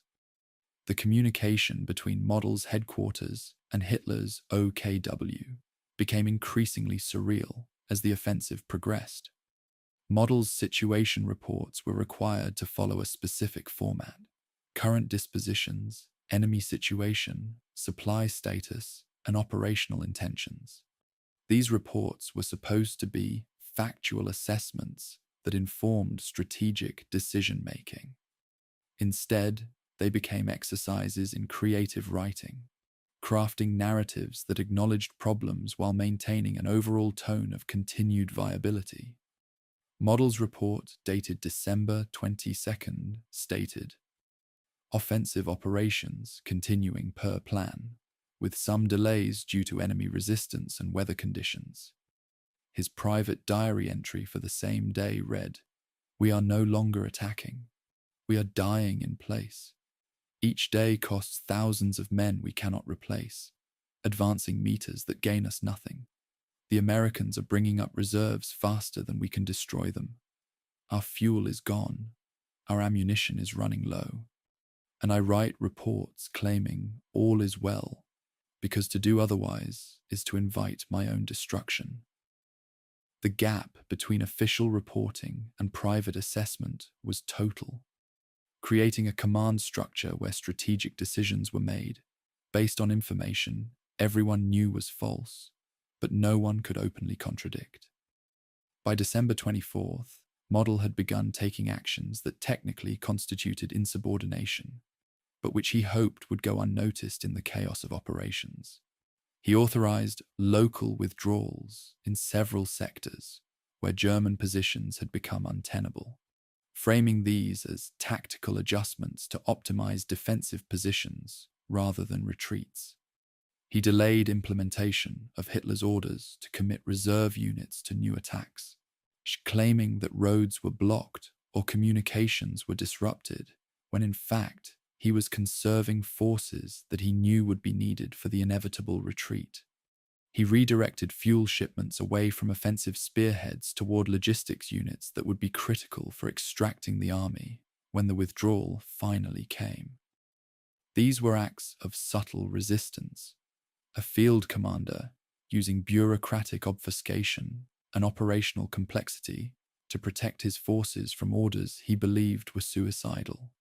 They were also risky. If discovered, Model could be relieved of command, arrested, possibly executed. His chief of staff later testified that Model explicitly discussed this risk, telling his inner staff circle, "I am gambling that Hitler will not notice until it's too late to matter. If I'm wrong, you will be serving under a new commander very soon." The final week of December saw Model's operational authority increasingly circumvented by direct orders from Hitler to subordinate commanders. Dietrich's 6th SS Panzer Army received direct communications from Hitler's headquarters, ordering specific attacks without Model's approval or even knowledge. This violated every principle of military command structure. Operational orders are supposed to flow through the chain of command, allowing each level to coordinate and integrate actions. Direct communication from strategic to tactical level creates chaos, with units receiving contradictory orders from multiple headquarters and commanders losing visibility of what forces under their nominal command are actually doing. Model protested this breakdown of command discipline, she requesting clarification of his authority and responsibilities. The response from OKW, delivered via telephone on December 27th, was that the Führer retained absolute authority to direct operations at any level, and that field commanders were expected to implement his orders without question. This wasn't a military organization. It was a dictatorship with weapons, where strategic decisions were made by a man who hadn't visited the front, hadn't seen the terrain, and hadn't spoken to the soldiers actually doing the fighting. Model's assessment of casualty figures reveals the human cost of continuing operations past the point of operational viability. Between December 16th and December 28th, Army Group B suffered approximately 67,000 casualties, killed, wounded, captured, and missing.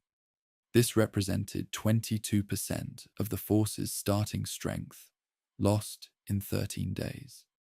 For comparison, the entire Normandy campaign, from June through August 1944, cost Army Group B approximately 240,000 casualties over 80 days, an 18% loss rate per month. The Ardennes offensive was inflicting higher casualty rates than Normandy, and unlike Normandy, there was no operational success to justify the losses. The Allies were being pushed back in Normandy throughout June and July, suggesting German attacks were achieving something. In the Ardennes, by late December, German forces were being contained and counterattacked, suffering casualties without gaining ground. This is attrition without purpose, and men dying not to achieve military objectives, but because orders to continue attacking kept coming from a headquarters that could not or would not acknowledge failure. Model's final diary entry related to the Ardennes offensive is dated December 28, 1944. It reads, "I have ordered the first phase of withdrawal operations to begin. I am calling this consolidation of positions in reports to OKW. Perhaps they will not notice. Perhaps they will not care. Perhaps they already know the offensive has failed and are simply unwilling to say so. I do not know which of these possibilities is worse, that they are deceived, that they are indifferent, or that they are complicit in the deception. We have lost 60,000 men for nothing. The offensive achieved nothing except to weaken us further. And I am complicit because I executed orders I knew were wrong. This is not leadership. This is collaboration with madness." Models survived the Ardennes, commanded Army Group B during its final retreat through Western Germany, and committed suicide on April 21, 1945, rather than surrender to American forces. His suicide note to his wife stated he could not survive the shame of Germany's defeat and my part in it. The Battle of the Bulge appears to have broken something in Model psychologically. A professional soldier who'd always believed in duty and obedience, confronted with the reality that duty to an evil regime made him complicit in that evil. His diary, read in full, is the document of a man wrestling with this realization and finding no answer that allows him to maintain his self-conception as an honorable soldier. When I examine Model's command of Army Group B during the Ardennes offensive, I'm struck by the absence of good options at every decision point. Model could obey orders he knew were wrong, making him complicit in the destruction of his own army. Or he could refuse orders, resulting in his immediate removal and probable execution, while the offensive continued under less competent leadership. Or he could subtly resist through bureaucratic obstruction, which is what he ultimately attempted. But this meant soldiers continued to die, implementing bad plans while he worked to mitigate damage at the margins. There is no morally clean choice here, no decision that would have prevented the waste of lives and resources. This is what it means to be a senior commander in an evil regime's military. Every choice is tainted, every action is complicity, and the only honorable option, resignation or outright refusal, is also the option most likely to result in worse outcomes for the soldiers under your command. Model chose to stay, to obey, to subtly resist where he could, and to document his horror privately in a diary he knew might someday be read. His choices didn't prevent the disaster. They may have mitigated it slightly. They definitely condemned him to psychological torment that ended with his suicide. The Ardennes offensive didn't just fail militarily. It consumed the man ordered to command it, leaving him unable to live with what he'd done in service to orders he knew were wrong. Chapter 15, The Final Spasm, Operation Nordwind and the Southern Collapse. The 28th of December, 1944. General Lieutenant Hans von Obstfelder, commander of the German First Army in Alsace, stood in his headquarters near Karlsruhe, reviewing an operational order that documented Hitler's determination to learn nothing from failure. The order, classified Geheim Kommandosache, secret command matter, directed Army Group Oberrhein to launch Operation Nordwind, a new offensive south from the Saar region into Alsace, with the objective of destroying American forces in the Vosges Mountains and recapturing Strasbourg. Von Obstfelder had read the operational parameters with growing disbelief. Fuel allocation was 60% of what had been provided for the Ardennes offensive.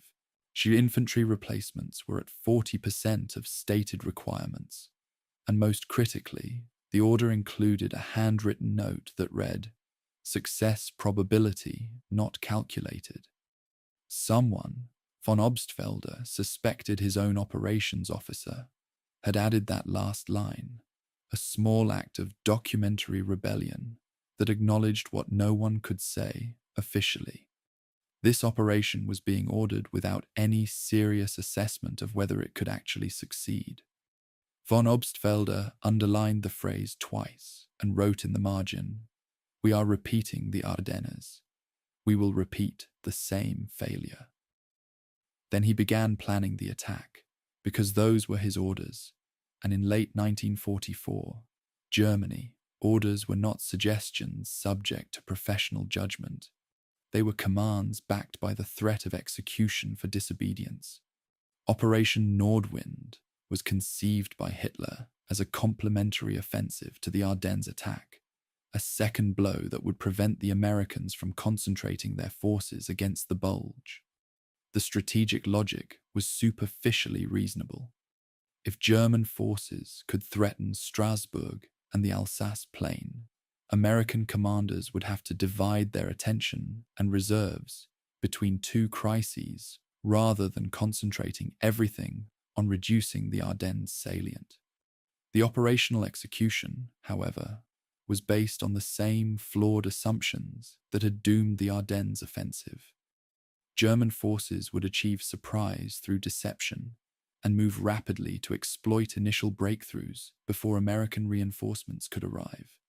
Fuel shortages would be overcome by capturing American supply dumps. Allied air power would be neutralized by poor winter weather. These assumptions had all proven false in the Ardennes, where surprise lasted less than 2 days. Rapid movement was impossible due to terrain and resistance. Fuel remained critically short, and clear weather allowed devastating air attacks. Yet the planning for Nordwind proceeded as if the Ardennes hadn't happened, as if the lessons of the past 2 weeks were irrelevant, because this was a different front with different troops. This wasn't military planning. It was institutional delusion. The forces available for Nordwind were demonstrably inadequate for the assigned mission. Von Obstfelder's First Army and elements of the 19th Army comprised approximately 89,000 men and 280 tanks and assault guns. The operational objectives, capturing Strasbourg, destroying American forces in the Vosges, and establishing a defensive line along the Rhine, would have required at least 200,000 men and 800 armored vehicles, according to standard German doctrine for offensive operations in difficult terrain. Von Obstfelder's chief of staff had calculated these requirements and presented them during planning conferences, pointing out that the offensive was being asked to achieve with 45% of required manpower and 35% of required armor. Hitler's response, transmitted through OKW, was that the German soldiers' superior fighting ability compensates for numerical disadvantages. This was ideological fantasy, substituting for military analysis. The idea that racial superiority or ideological commitment could overcome material deficits had been tested repeatedly on the Eastern Front and had consistently failed. Yet it remained central to German strategic thought, because acknowledging that superior numbers and resources mattered would mean acknowledging that Germany was losing because it was weaker, not because its soldiers lacked will. The offensive began on January 1st, 1945, at midnight, a timing chosen for symbolic rather than operational reasons, launching Germany's New Year attack precisely as the calendar changed. The initial barrage was smaller than the Ardennes opening, with roughly 800 artillery pieces firing for 45 minutes before infantry advanced. Von Obstfelder's diary describes watching the attack begin from an observation post near Bitche. The guns fired, the infantry advanced, and I thought, I have seen this before. 12 days ago in the Ardennes, 12 months ago in Russia, 24 months ago in Italy. We attack with insufficient force toward overambitious objectives and are surprised when we fail to achieve them. This is not warfare. This is ritual suicide performed slowly enough that we can pretend each step is rational. The first day's objectives were to penetrate 8 to 10 kilometers and reach the Moder River. Actual gains, 3 to 5 kilometers in most sectors, no river crossings achieved. American resistance, initially confused by the unexpected attack, she stiffened within hours as reserves moved into position. The pattern was repeating with depressing precision. The deepest penetration of Operation Nordwind occurred on January 5th, when the 21st Panzer Division captured a bridgehead across the Rhine at Gamsheim, approximately 8 kilometers north of Strasbourg. This represents the high watermark of German offensive operations on the Western Front in 1945, the furthest west that German forces would advance before the final retreat into Germany. The bridgehead was tactically impressive. Infantry forced a crossing under fire. Engineers constructed a pontoon bridge under American artillery bombardment, and armored units crossed to establish a defensive perimeter on the West Bank. For approximately 48 hours, German forces held a position west of the Rhine, threatening Strasbourg and potentially providing a base for expanded operations. Then, American reserves arrived, principally elements of the 12th Armored Division and the 79th Infantry Division, and began methodical reduction of the bridgehead. The fighting at Gamsheim continued until January 7th, when German forces withdrew back across the Rhine after suffering approximately 1,800 casualties for zero operational gain. The bridgehead had been spectacular and meaningless, achieving nothing except a brief moment when German commanders could report success to Hitler. The casualty rates for Nordwind reveal an offensive consuming forces at an unsustainable rate for minimal territorial gain. Between January 1st and January 20th, when offensive operations effectively ceased, German forces committed to Nordwind suffered approximately 23,000 casualties, killed, wounded, missing, and captured. This represented roughly 26% of the attacking force, comparable to the Ardennes loss rates but achieved over a longer time period. The territorial gains were negligible, approximately 12 kilometers of advance at maximum penetration, all of which would be abandoned by January 25th, when American counterattacks forced German withdrawal. Von Obstfelder's operational assessment, written on January 15th and classified until 1978, states bluntly, Nordwind committed 89,000 men to achieve objectives requiring 200,000. We advanced 12 kilometers at the cost of 23,000 casualties. This is a 2,000 casualty cost per kilometer of advance. These are not operational statistics. They are evidence of institutional insanity. His assessment was never forwarded to OKW, because doing so would have constituted defeatism punishable by court-martial. The relationship between the Ardennes offensive and Operation Nordwind reveals Hitler's strategic approach in the war's final phase. Multiple simultaneous attacks designed to keep the Allies off balance, launched with inadequate resources and based on optimistic assumptions about German capabilities. This is gambler's strategy, doubling down on failing bets in hopes that luck will eventually turn. The problem is that war is not primarily about luck. It's about logistics, training, air power, industrial capacity, and a dozen other material factors where Germany was decisively inferior by late 1944. German soldiers were still individually skilled and often courageously determined. German tactical leadership at battalion and regimental level remained competent, but no amount of tactical excellence could compensate for strategic bankruptcy.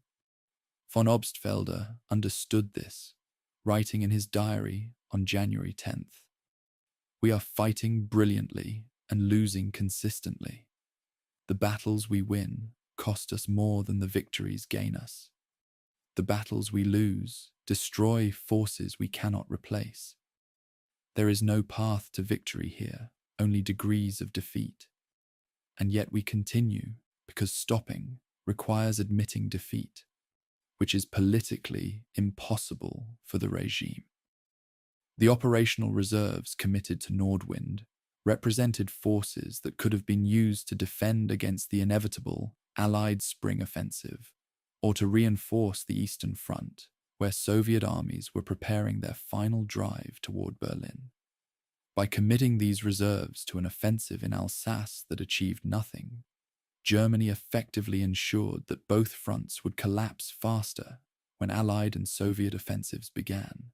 This is the strategic cost of failed offensives.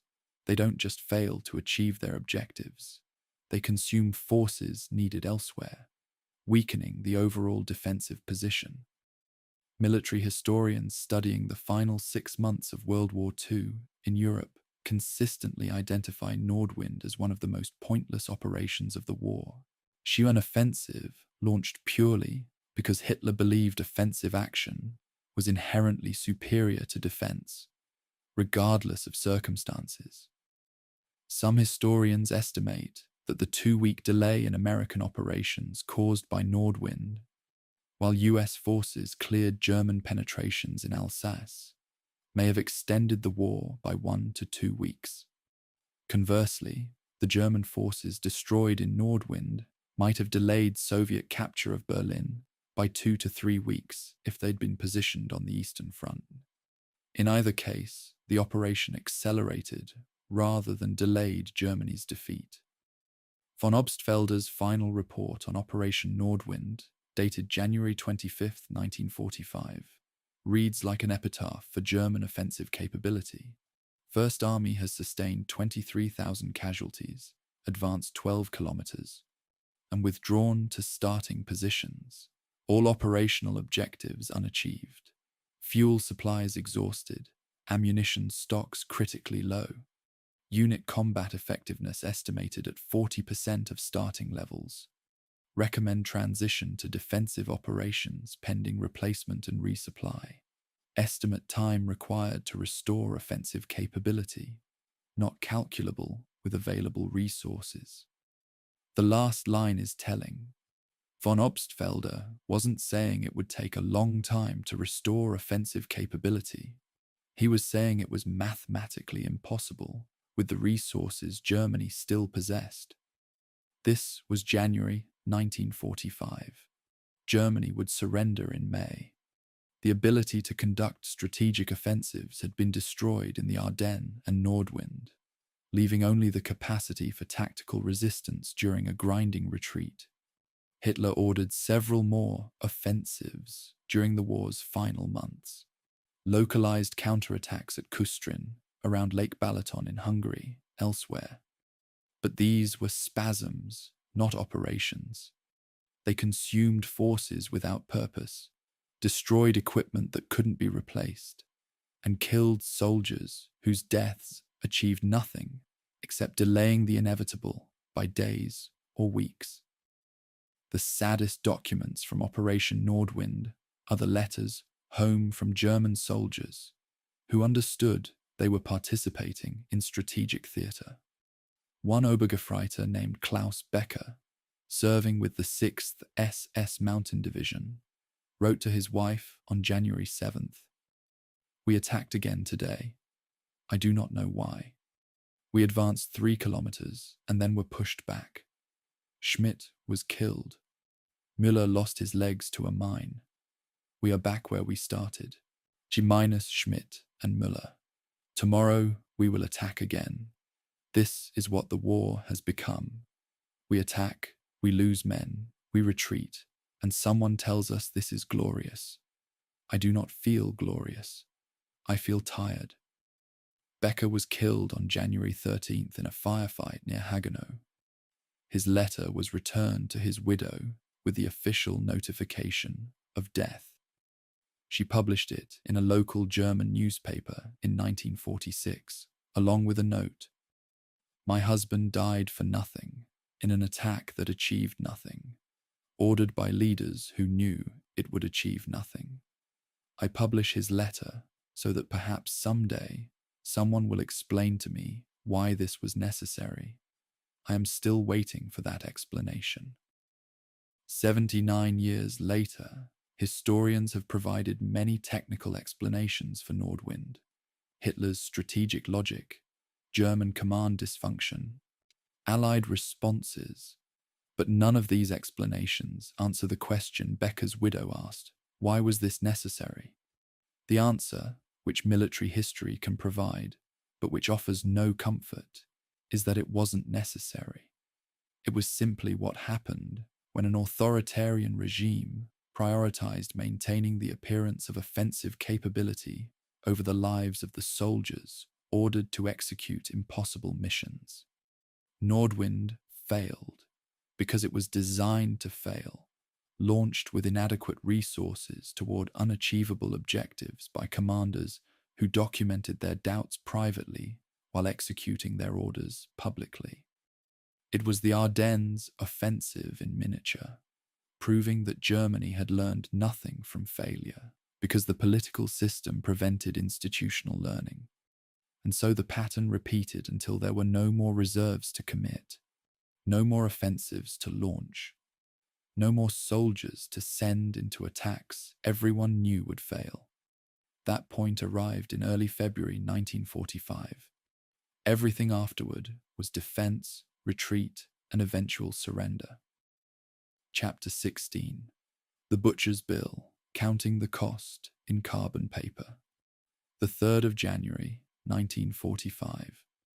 Hauptmann Ernst Weber sat in a requisitioned office building in Bad Godesberg, Germany, surrounded by incomplete casualty reports that documented a bureaucratic system collapsing under the weight of its own dead. Weber was a personnel officer with the Wehrmacht Personnel Office, Heeres Personalamt, assigned to casualty reporting for Army Group B, which meant he was responsible for processing death notifications, compiling loss statistics, maintaining records that would allow the German military to understand the human cost of the Ardennes offensive. The problem, visible in the stacks of carbon copy forms covering every surface of his office, was that the system had broken down completely. Units submitted reports days or weeks late, if they submitted them at all. Officers listed men as missing when they knew those men were dead because missing reports were easier to process than death confirmations. Entire companies had been overrun or destroyed with no survivors to file reports, meaning dozens of men simply vanished from the administrative record. Weber stared at a half-completed Verlustmeldung, casualty report form, for the 12th Volksgrenadier Division and wrote in the margin, "Casualty count incomplete. Estimate 30 to 40% of KIA/MIA not yet processed. Records burned per retreat protocol. Cannot verify." This wasn't evidence. This was the absence of evidence. The dead had become statistically invisible, erased not by enemy action, but by bureaucratic collapse. The Wehrmacht's casualty reporting system, inherited from the Reichswehr of the Weimar period and refined through the first years of the war, was designed around comprehensive documentation. Every soldier carried an Erkennungsmark, a metal identification disc stamped with his name, birth date, and unit assignment. The disc was designed to break in half. When a soldier died, one half remained with the body, and the other half was sent to the personnel office for record keeping. This system worked well during the war's early years, when German forces advanced rapidly and controlled the battlefields, allowing graves registration units to recover bodies systematically. By December 1944, The system had deteriorated catastrophically. Battlefields changed hands multiple times during the Ardennes fighting, meaning many German dead were buried by American units who had no ability to read German identification discs or forward information to German authorities. Other bodies were simply left where they fell, buried by snow or mud, not recovered until spring, if recovered at all. Weber's logs show that by January 5th, 1945, approximately 55% of recovered identification tags had no matching body, suggesting either that tags were recovered from destroyed vehicles or field positions, but not from actual remains, or that bodies had been buried without proper documentation. The system, designed to ensure every German soldier would be accounted for, had become a mechanism for losing them administratively. The official casualty figures for the Ardennes offensive, published by Oberkommando der Wehrmacht on December 28th, listed 12,652 killed, 38,600 wounded, and 30,582 missing. Weber's internal tally, compiled from reports received directly from field units rather than filtered through higher headquarters, showed at least 23,000 killed and 55,000 wounded. The discrepancy, nearly double the official killed in action count, was never formally explained, though Weber's notes suggest several contributing factors. First, many units reported casualties as missing rather than killed, because confirming death required recovery and identification of a body, which often wasn't possible in fluid combat. Second, units systematically underreported casualties to higher headquarters to avoid losing combat effective status, which would result in the unit being withdrawn from frontline service and broken up for replacements. Third, the sheer administrative burden of processing thousands of casualty reports simultaneously overwhelmed the personnel system, creating a backlog measured in weeks. Reports arriving in mid-January for casualties suffered in mid-December were being filed as January casualties and distorting the temporal distribution of losses. Weber wrote in his log on January 8th, "We are not counting our dead. We are estimating them, and our estimates are systematically low, because optimism is institutionally rewarded while accuracy is administratively inconvenient." The bureaucratic language of casualty processing reveals the emotional distance required to function in Weber's position. A typical Verlustmeldung form included fields for name, rank, unit, date of casualty, location of casualty, type of casualty, killed, wounded, missing, and disposition, buried, evacuated, unknown. Each field had to be completed, or the form was returned for additional information. When Weber encountered a form listing 32 men from a single platoon as MIA, missing in action, with the location listed as vicinity Bastogne and disposition as unknown, he had no mechanism to process it. Were these men killed, captured, deserted, scattered and still making their way back to German lines? The form provided no information, yet it represented 32 individual human beings whose families would eventually receive notification that their sons or husbands or fathers were missing. Weber filed these incomplete forms in a separate category he labeled unverifiable casualties, a bureaucratic category that grew to include thousands of men by late January. These soldiers existed in administrative limbo, not confirmed dead, so their families couldn't receive death benefits or remarry, not confirmed alive, and so they couldn't be listed as prisoners of war or as active duty. They were missing, which in bureaucratic terms meant they were nothing, neither dead nor alive, simply absent from the system that was supposed to account for them. The highest casualty day for German forces during the Battle of the Bulge was not during the offensive phase, but during the retreat. January 8th through 16th, 1945, as German forces withdrew from their maximum penetration back toward the German border, cost approximately 12,000 casualties, killed, wounded, and captured. These were not combat casualties in the traditional sense of soldiers killed in firefights or destroyed in tank battles. These were casualties of exhaustion, exposure, vehicle accidents, and surrenders.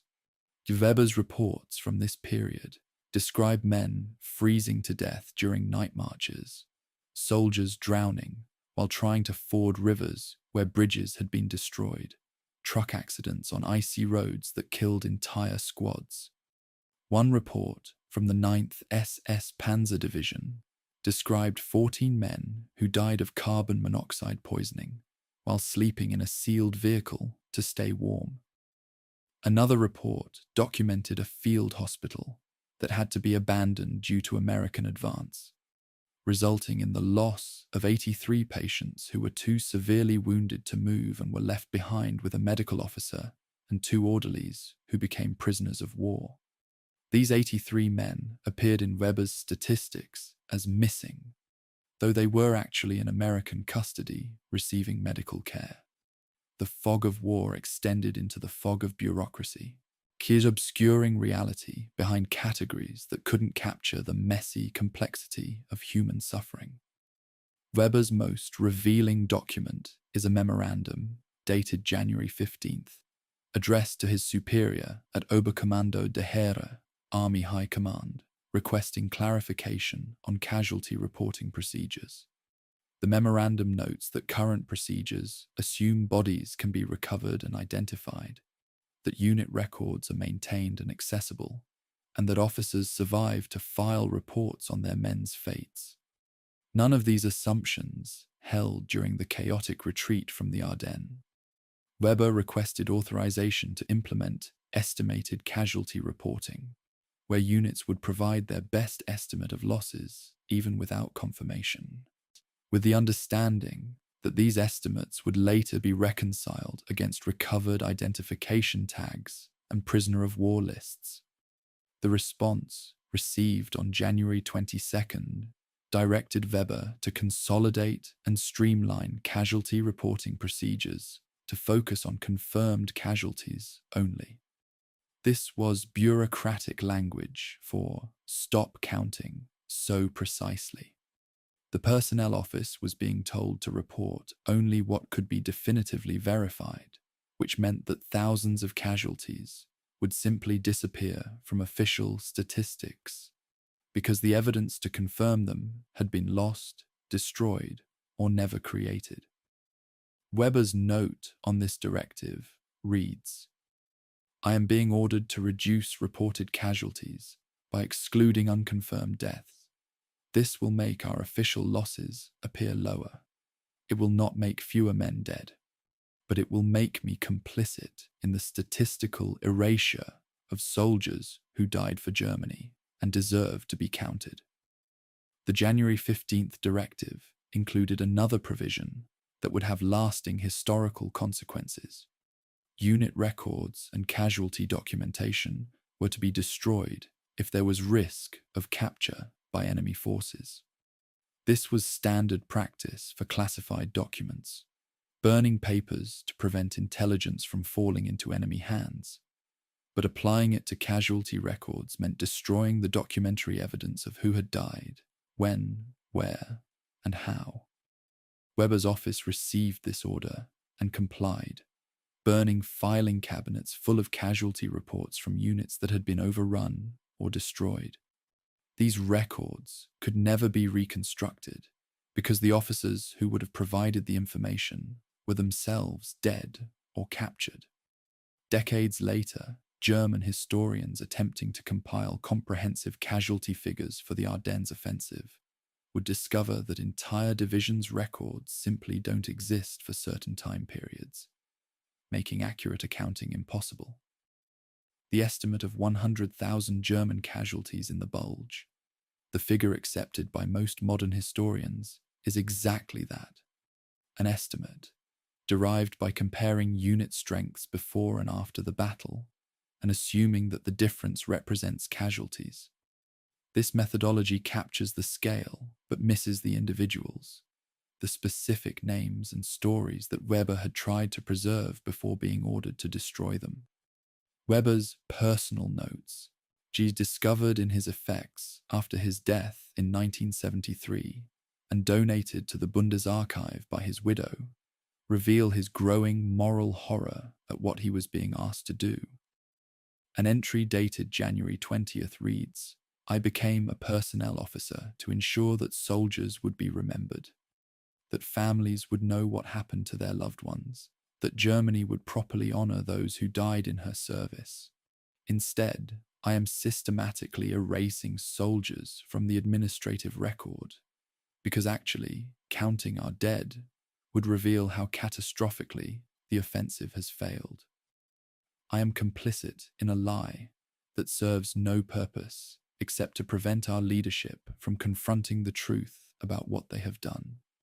Every casualty report I burn is a man whose family will never receive proper notification, never have closure, and never know if their son died bravely or died senselessly or died at all.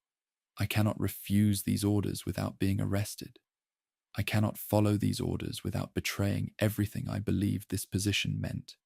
So I follow the orders and document my objections in this journal, hoping that someday someone will read this and understand that some of us knew what we were doing was wrong."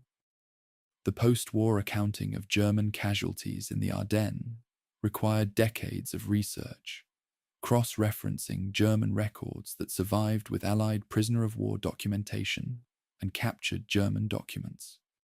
The current historical consensus, approximately 100,000 German casualties, of which 25,000 to 30,000 were killed, 45,000 to 50,000 wounded, and 25,000 to 30,000 missing or captured, represents the best estimate possible given incomplete documentation. The 18% discrepancy between official wartime reporting and post-war historical assessment exists because the wartime system was designed to support operations, not historical accuracy. Commanders needed to know unit strength to plan missions, not perfect casualty counts for historical records. The personnel office needed to maintain enough administrative capacity to process death benefits and replacement assignments, not create archives for future historians. Everyone involved was operating in survival mode, focused on immediate operational requirements rather than long-term documentation. Weber understood this and accepted it as operationally necessary, but he never accepted it as morally adequate. His final note in his casualty processing journal, dated January 28th, reads, "The offensive has ended. We have withdrawn to our starting positions, having gained nothing and lost everything. I cannot provide an accurate casualty count because the system to count them has failed. I estimate we lost 100,000 men. I could be wrong by 20,000 in either direction. These are German soldiers, and I cannot count them precisely enough to tell their families the truth. This is the bureaucratic crime that accompanies the military defeat. We lost the men, and then we lost count of losing them." Modern military organizations study the Wehrmacht's casualty reporting breakdown as a cautionary example of what happens when administrative systems are overwhelmed by operational tempo.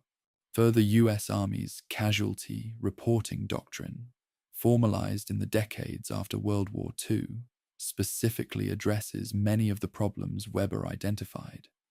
Multiple redundant reporting channels, technology to transmit casualty data rapidly from field units to central databases, procedures for handling missing personnel that balance family notification needs against administrative certainty.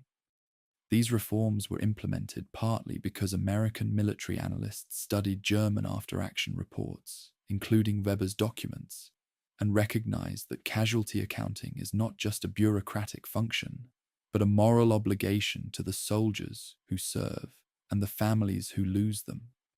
Weber never knew his work would influence post-war military doctrine.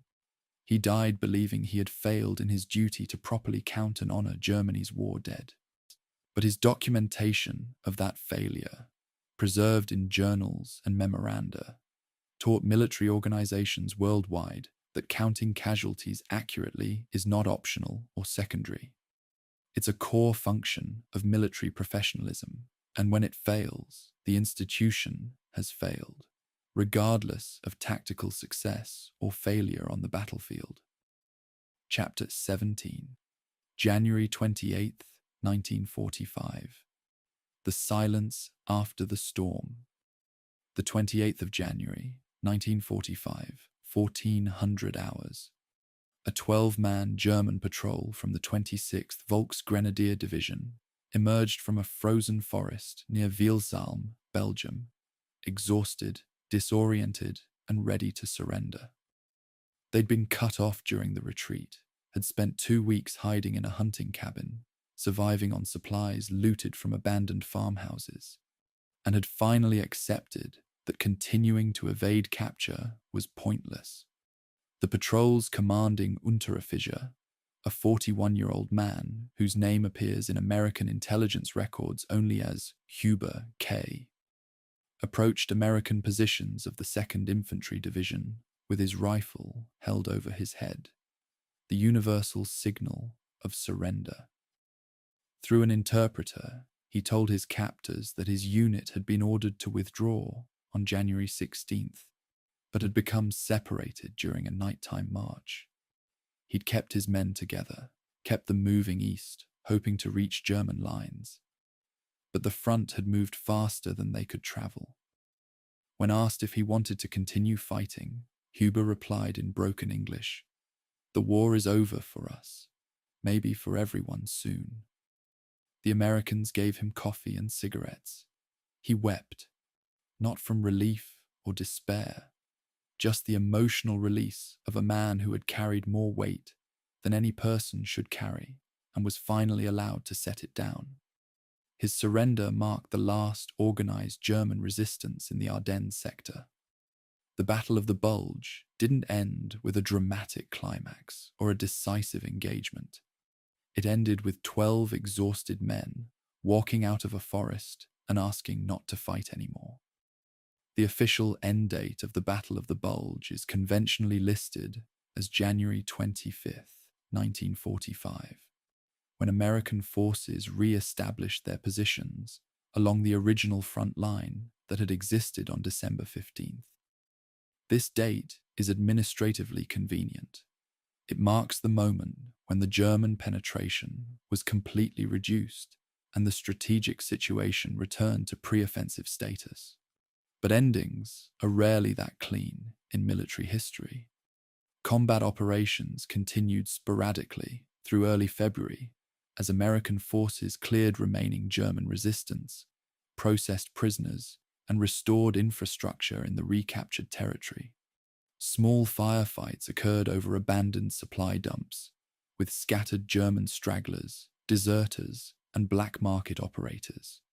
German, American, and Belgian, fighting over stocks of food, fuel, and weapons that had military value and black market value. The Ardennes, in late January and early February 1945, was not a liberated zone returning to peace. It was a lawless frontier where the formal military structure had collapsed, but violence continued at smaller scales. Lieutenant Bernard Kimmelman, serving with the U.S. Army Graves Registration Service, arrived in the Ardennes in early February with orders to begin systematic recovery and identification of remains. The Graves Registration Service was a branch of the Quartermaster Corps, responsible for locating, identifying, and processing dead soldiers, American and enemy, ensuring proper burial and documentation. Kimmelman's diary, preserved at the National Archives, provides a ground-level view of the battle's physical aftermath. His first entry from the Ardennes, dated February 2nd, describes the frozen ground. The earth is solid to a depth of approximately 18 inches. Digging graves is impossible without pneumatic equipment, which we lack. Bodies are being stored in temporary morgues, requisitioned barns, warehouses, even a church in Bastogne. The cold preserves them, which is a mercy. We are processing 200 to 300 remains per day. Most are identifiable through dog tags or personal effects. Many are not. We are creating many graves for unknown soldier. The sanitized language of military bureaucracy remains processing, creating graves, barely conceals the gruesome reality of handling bodies that had been frozen, thawed, frozen again, sometimes for weeks. The scale of graves registration operations reveals the human cost in physical terms that casualty statistics abstract away. Kimmelman's unit processed approximately 47,000 American remains from the Ardennes theater between February and June 1945. Of these, 6,807, 14.3%, could not be identified through any available means. Dog tags missing or illegible. Personal effects destroyed or non-specific. Dental records inadequate or unavailable. Fingerprints impossible to obtain from burned or decomposed remains.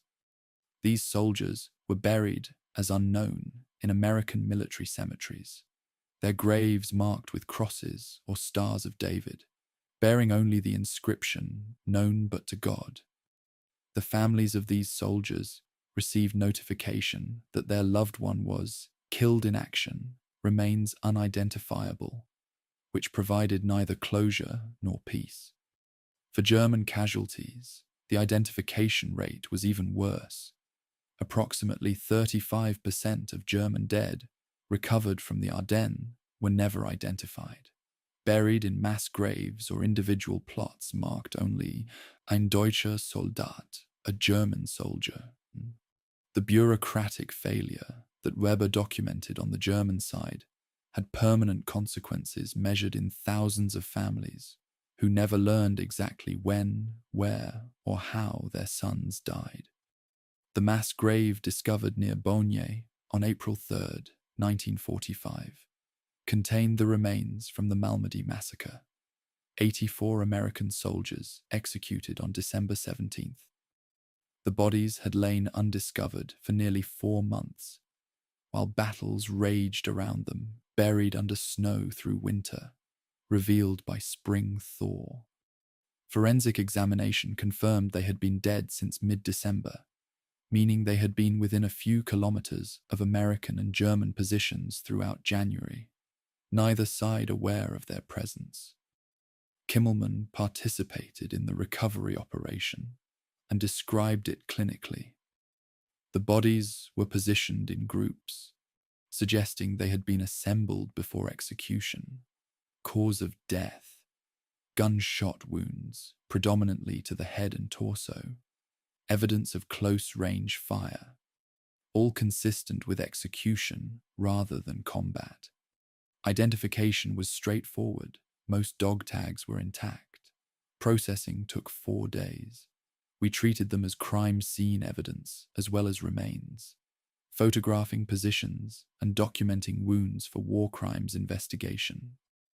The discovery of the Malmedy victims after the battle's official end transformed the massacre from a rumored atrocity into documented evidence, eventually leading to the trial and conviction of Joachim Peiper and other SS officers involved.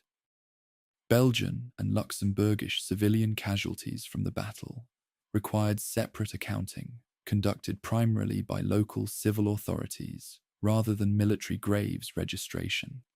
The estimate of 3,000 civilian deaths, 725 from German actions, 1,200 from Allied fire, the remainder from indirect causes, is approximate because no systematic census was conducted. Parish records, maintained by local churches, provided the most complete documentation. A priest in Stavelot, Father Maurice Lambert, compiled a list of civilian dead in his parish. 43 names, their ages ranging from 8 months to 76 years. Causes of death including artillery fire, bombing, shooting, and starvation. His list, written in a ledger book that had previously recorded baptisms and marriages, transformed the statistical abstraction of civilian casualties into specific human beings.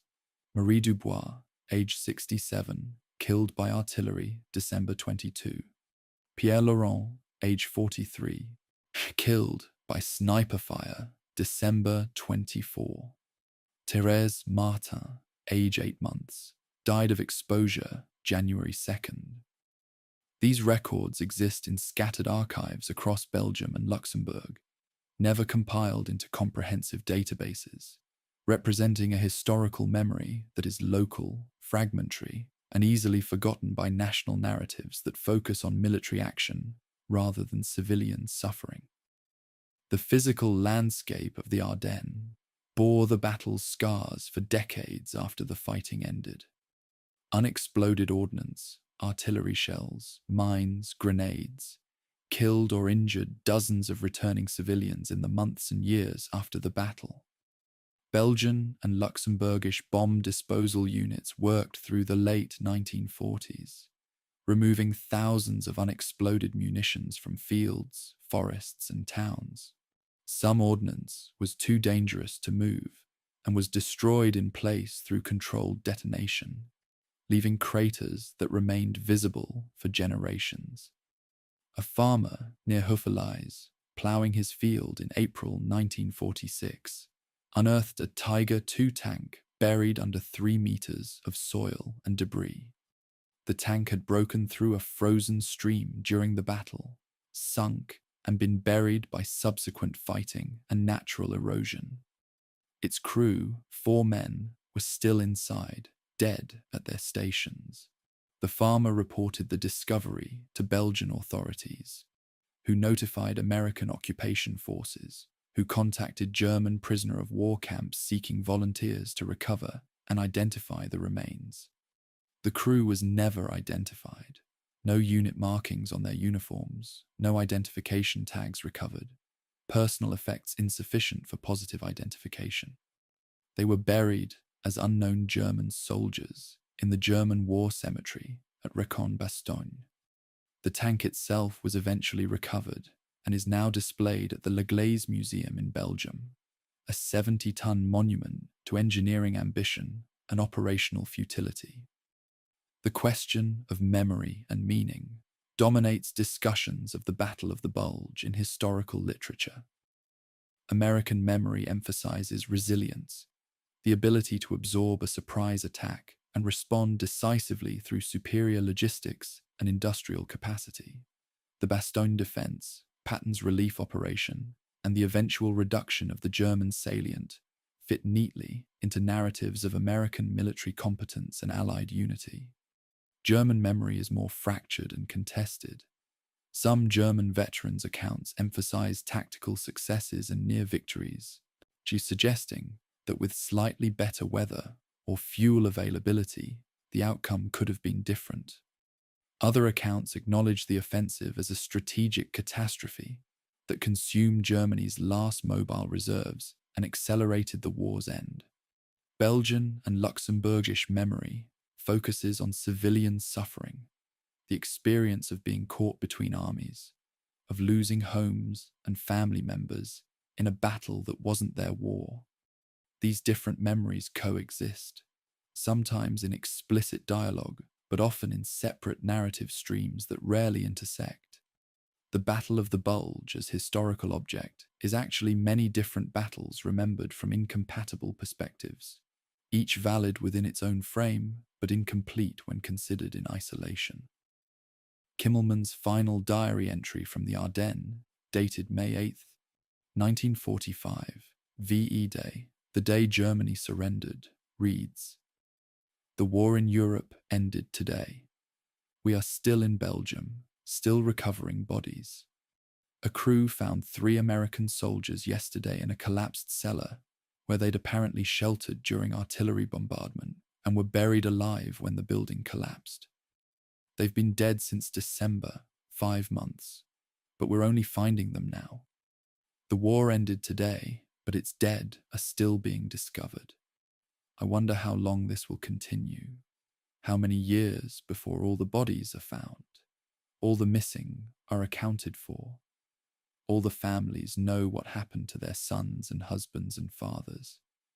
I suspect longer than I'll be doing this work. Wars don't end when the fighting stops. They end when the last body is identified, the last grave is marked, the last family receives notification. By that measure, this war will continue for years. Kimmelman was prescient. The US Defense POW/MIA accounting agency continues to identify remains from World War II using modern DNA analysis and genealogical techniques. In 2023, the remains of a German soldier from the 12th Volksgrenadier Division, one of Karl Otten's division, possibly someone he knew, were identified using DNA matching and buried with military honors at the German War Cemetery at Bastogne. 81 years after the battle, its dead are still being named. The battle is still ending. If the Battle of the Bulge achieved none of Germany's strategic objectives, Antwerp was never threatened, the Allied armies were not split, the Meuse River was never crossed in force, why is it remembered as Hitler's final gamble, rather than his final crime against his own soldiers? The language of gambling suggests risk-taking, boldness, a calculated chance that might have succeeded with better luck. The language of crime suggests moral culpability, the conscious decision to sacrifice tens of thousands of lives for objectives that professional military assessment judged unattainable. The historical consensus has settled on gamble because it fits established narratives of Hitler as a risk-taking leader whose boldness sometimes succeeded and sometimes failed. But the documentary evidence, the fuel calculations that showed inadequacy, the planning documents that acknowledged logistical impossibility, the commander's private assessments that the offensive couldn't succeed, suggests something darker than a gamble. This was the deliberate sacrifice of Germany's remaining military strength in an operation whose failure was predictable and predicted by every professional officer who studied the plan. The soldiers who died at Malmedy, who froze in the Ardennes forests, who burned in their tanks on Belgian roads, they didn't die as a result of Hitler's gamble going wrong. They died because the gamble was never real, because the offensive was always impossible, because the decision to launch it anyway prioritized regime survival and ideological commitment over the lives of the men ordered to execute it. The Battle of the Bulge is still ending. Not in the sense of combat operations, those ended in January 1945, but in the sense of accounting for its human cost. Every few years, construction projects in Belgium or Luxembourg uncover remains. Every few years, new DNA techniques allow identification of previously unknown soldiers. Every few years, families receive notification that a grandfather or great-uncle missing since 1944 has finally been identified and properly buried. The battle persists in living memory through these discoveries, through annual commemoration ceremonies at sites like Bastogne and Malmedy, through museums that preserve artifacts and documents, through the physical scars still visible in Belgian forests, where crater lines mark artillery positions and foxholes. The generation that fought the battle is gone. The last American veteran of the Bulge died in 2022. But the battle's memory remains contested terrain where different narratives compete for historical authority. Was it a near-run thing that Germany almost won? Was it a doomed operation whose failure was inevitable? Was it a crime or a gamble?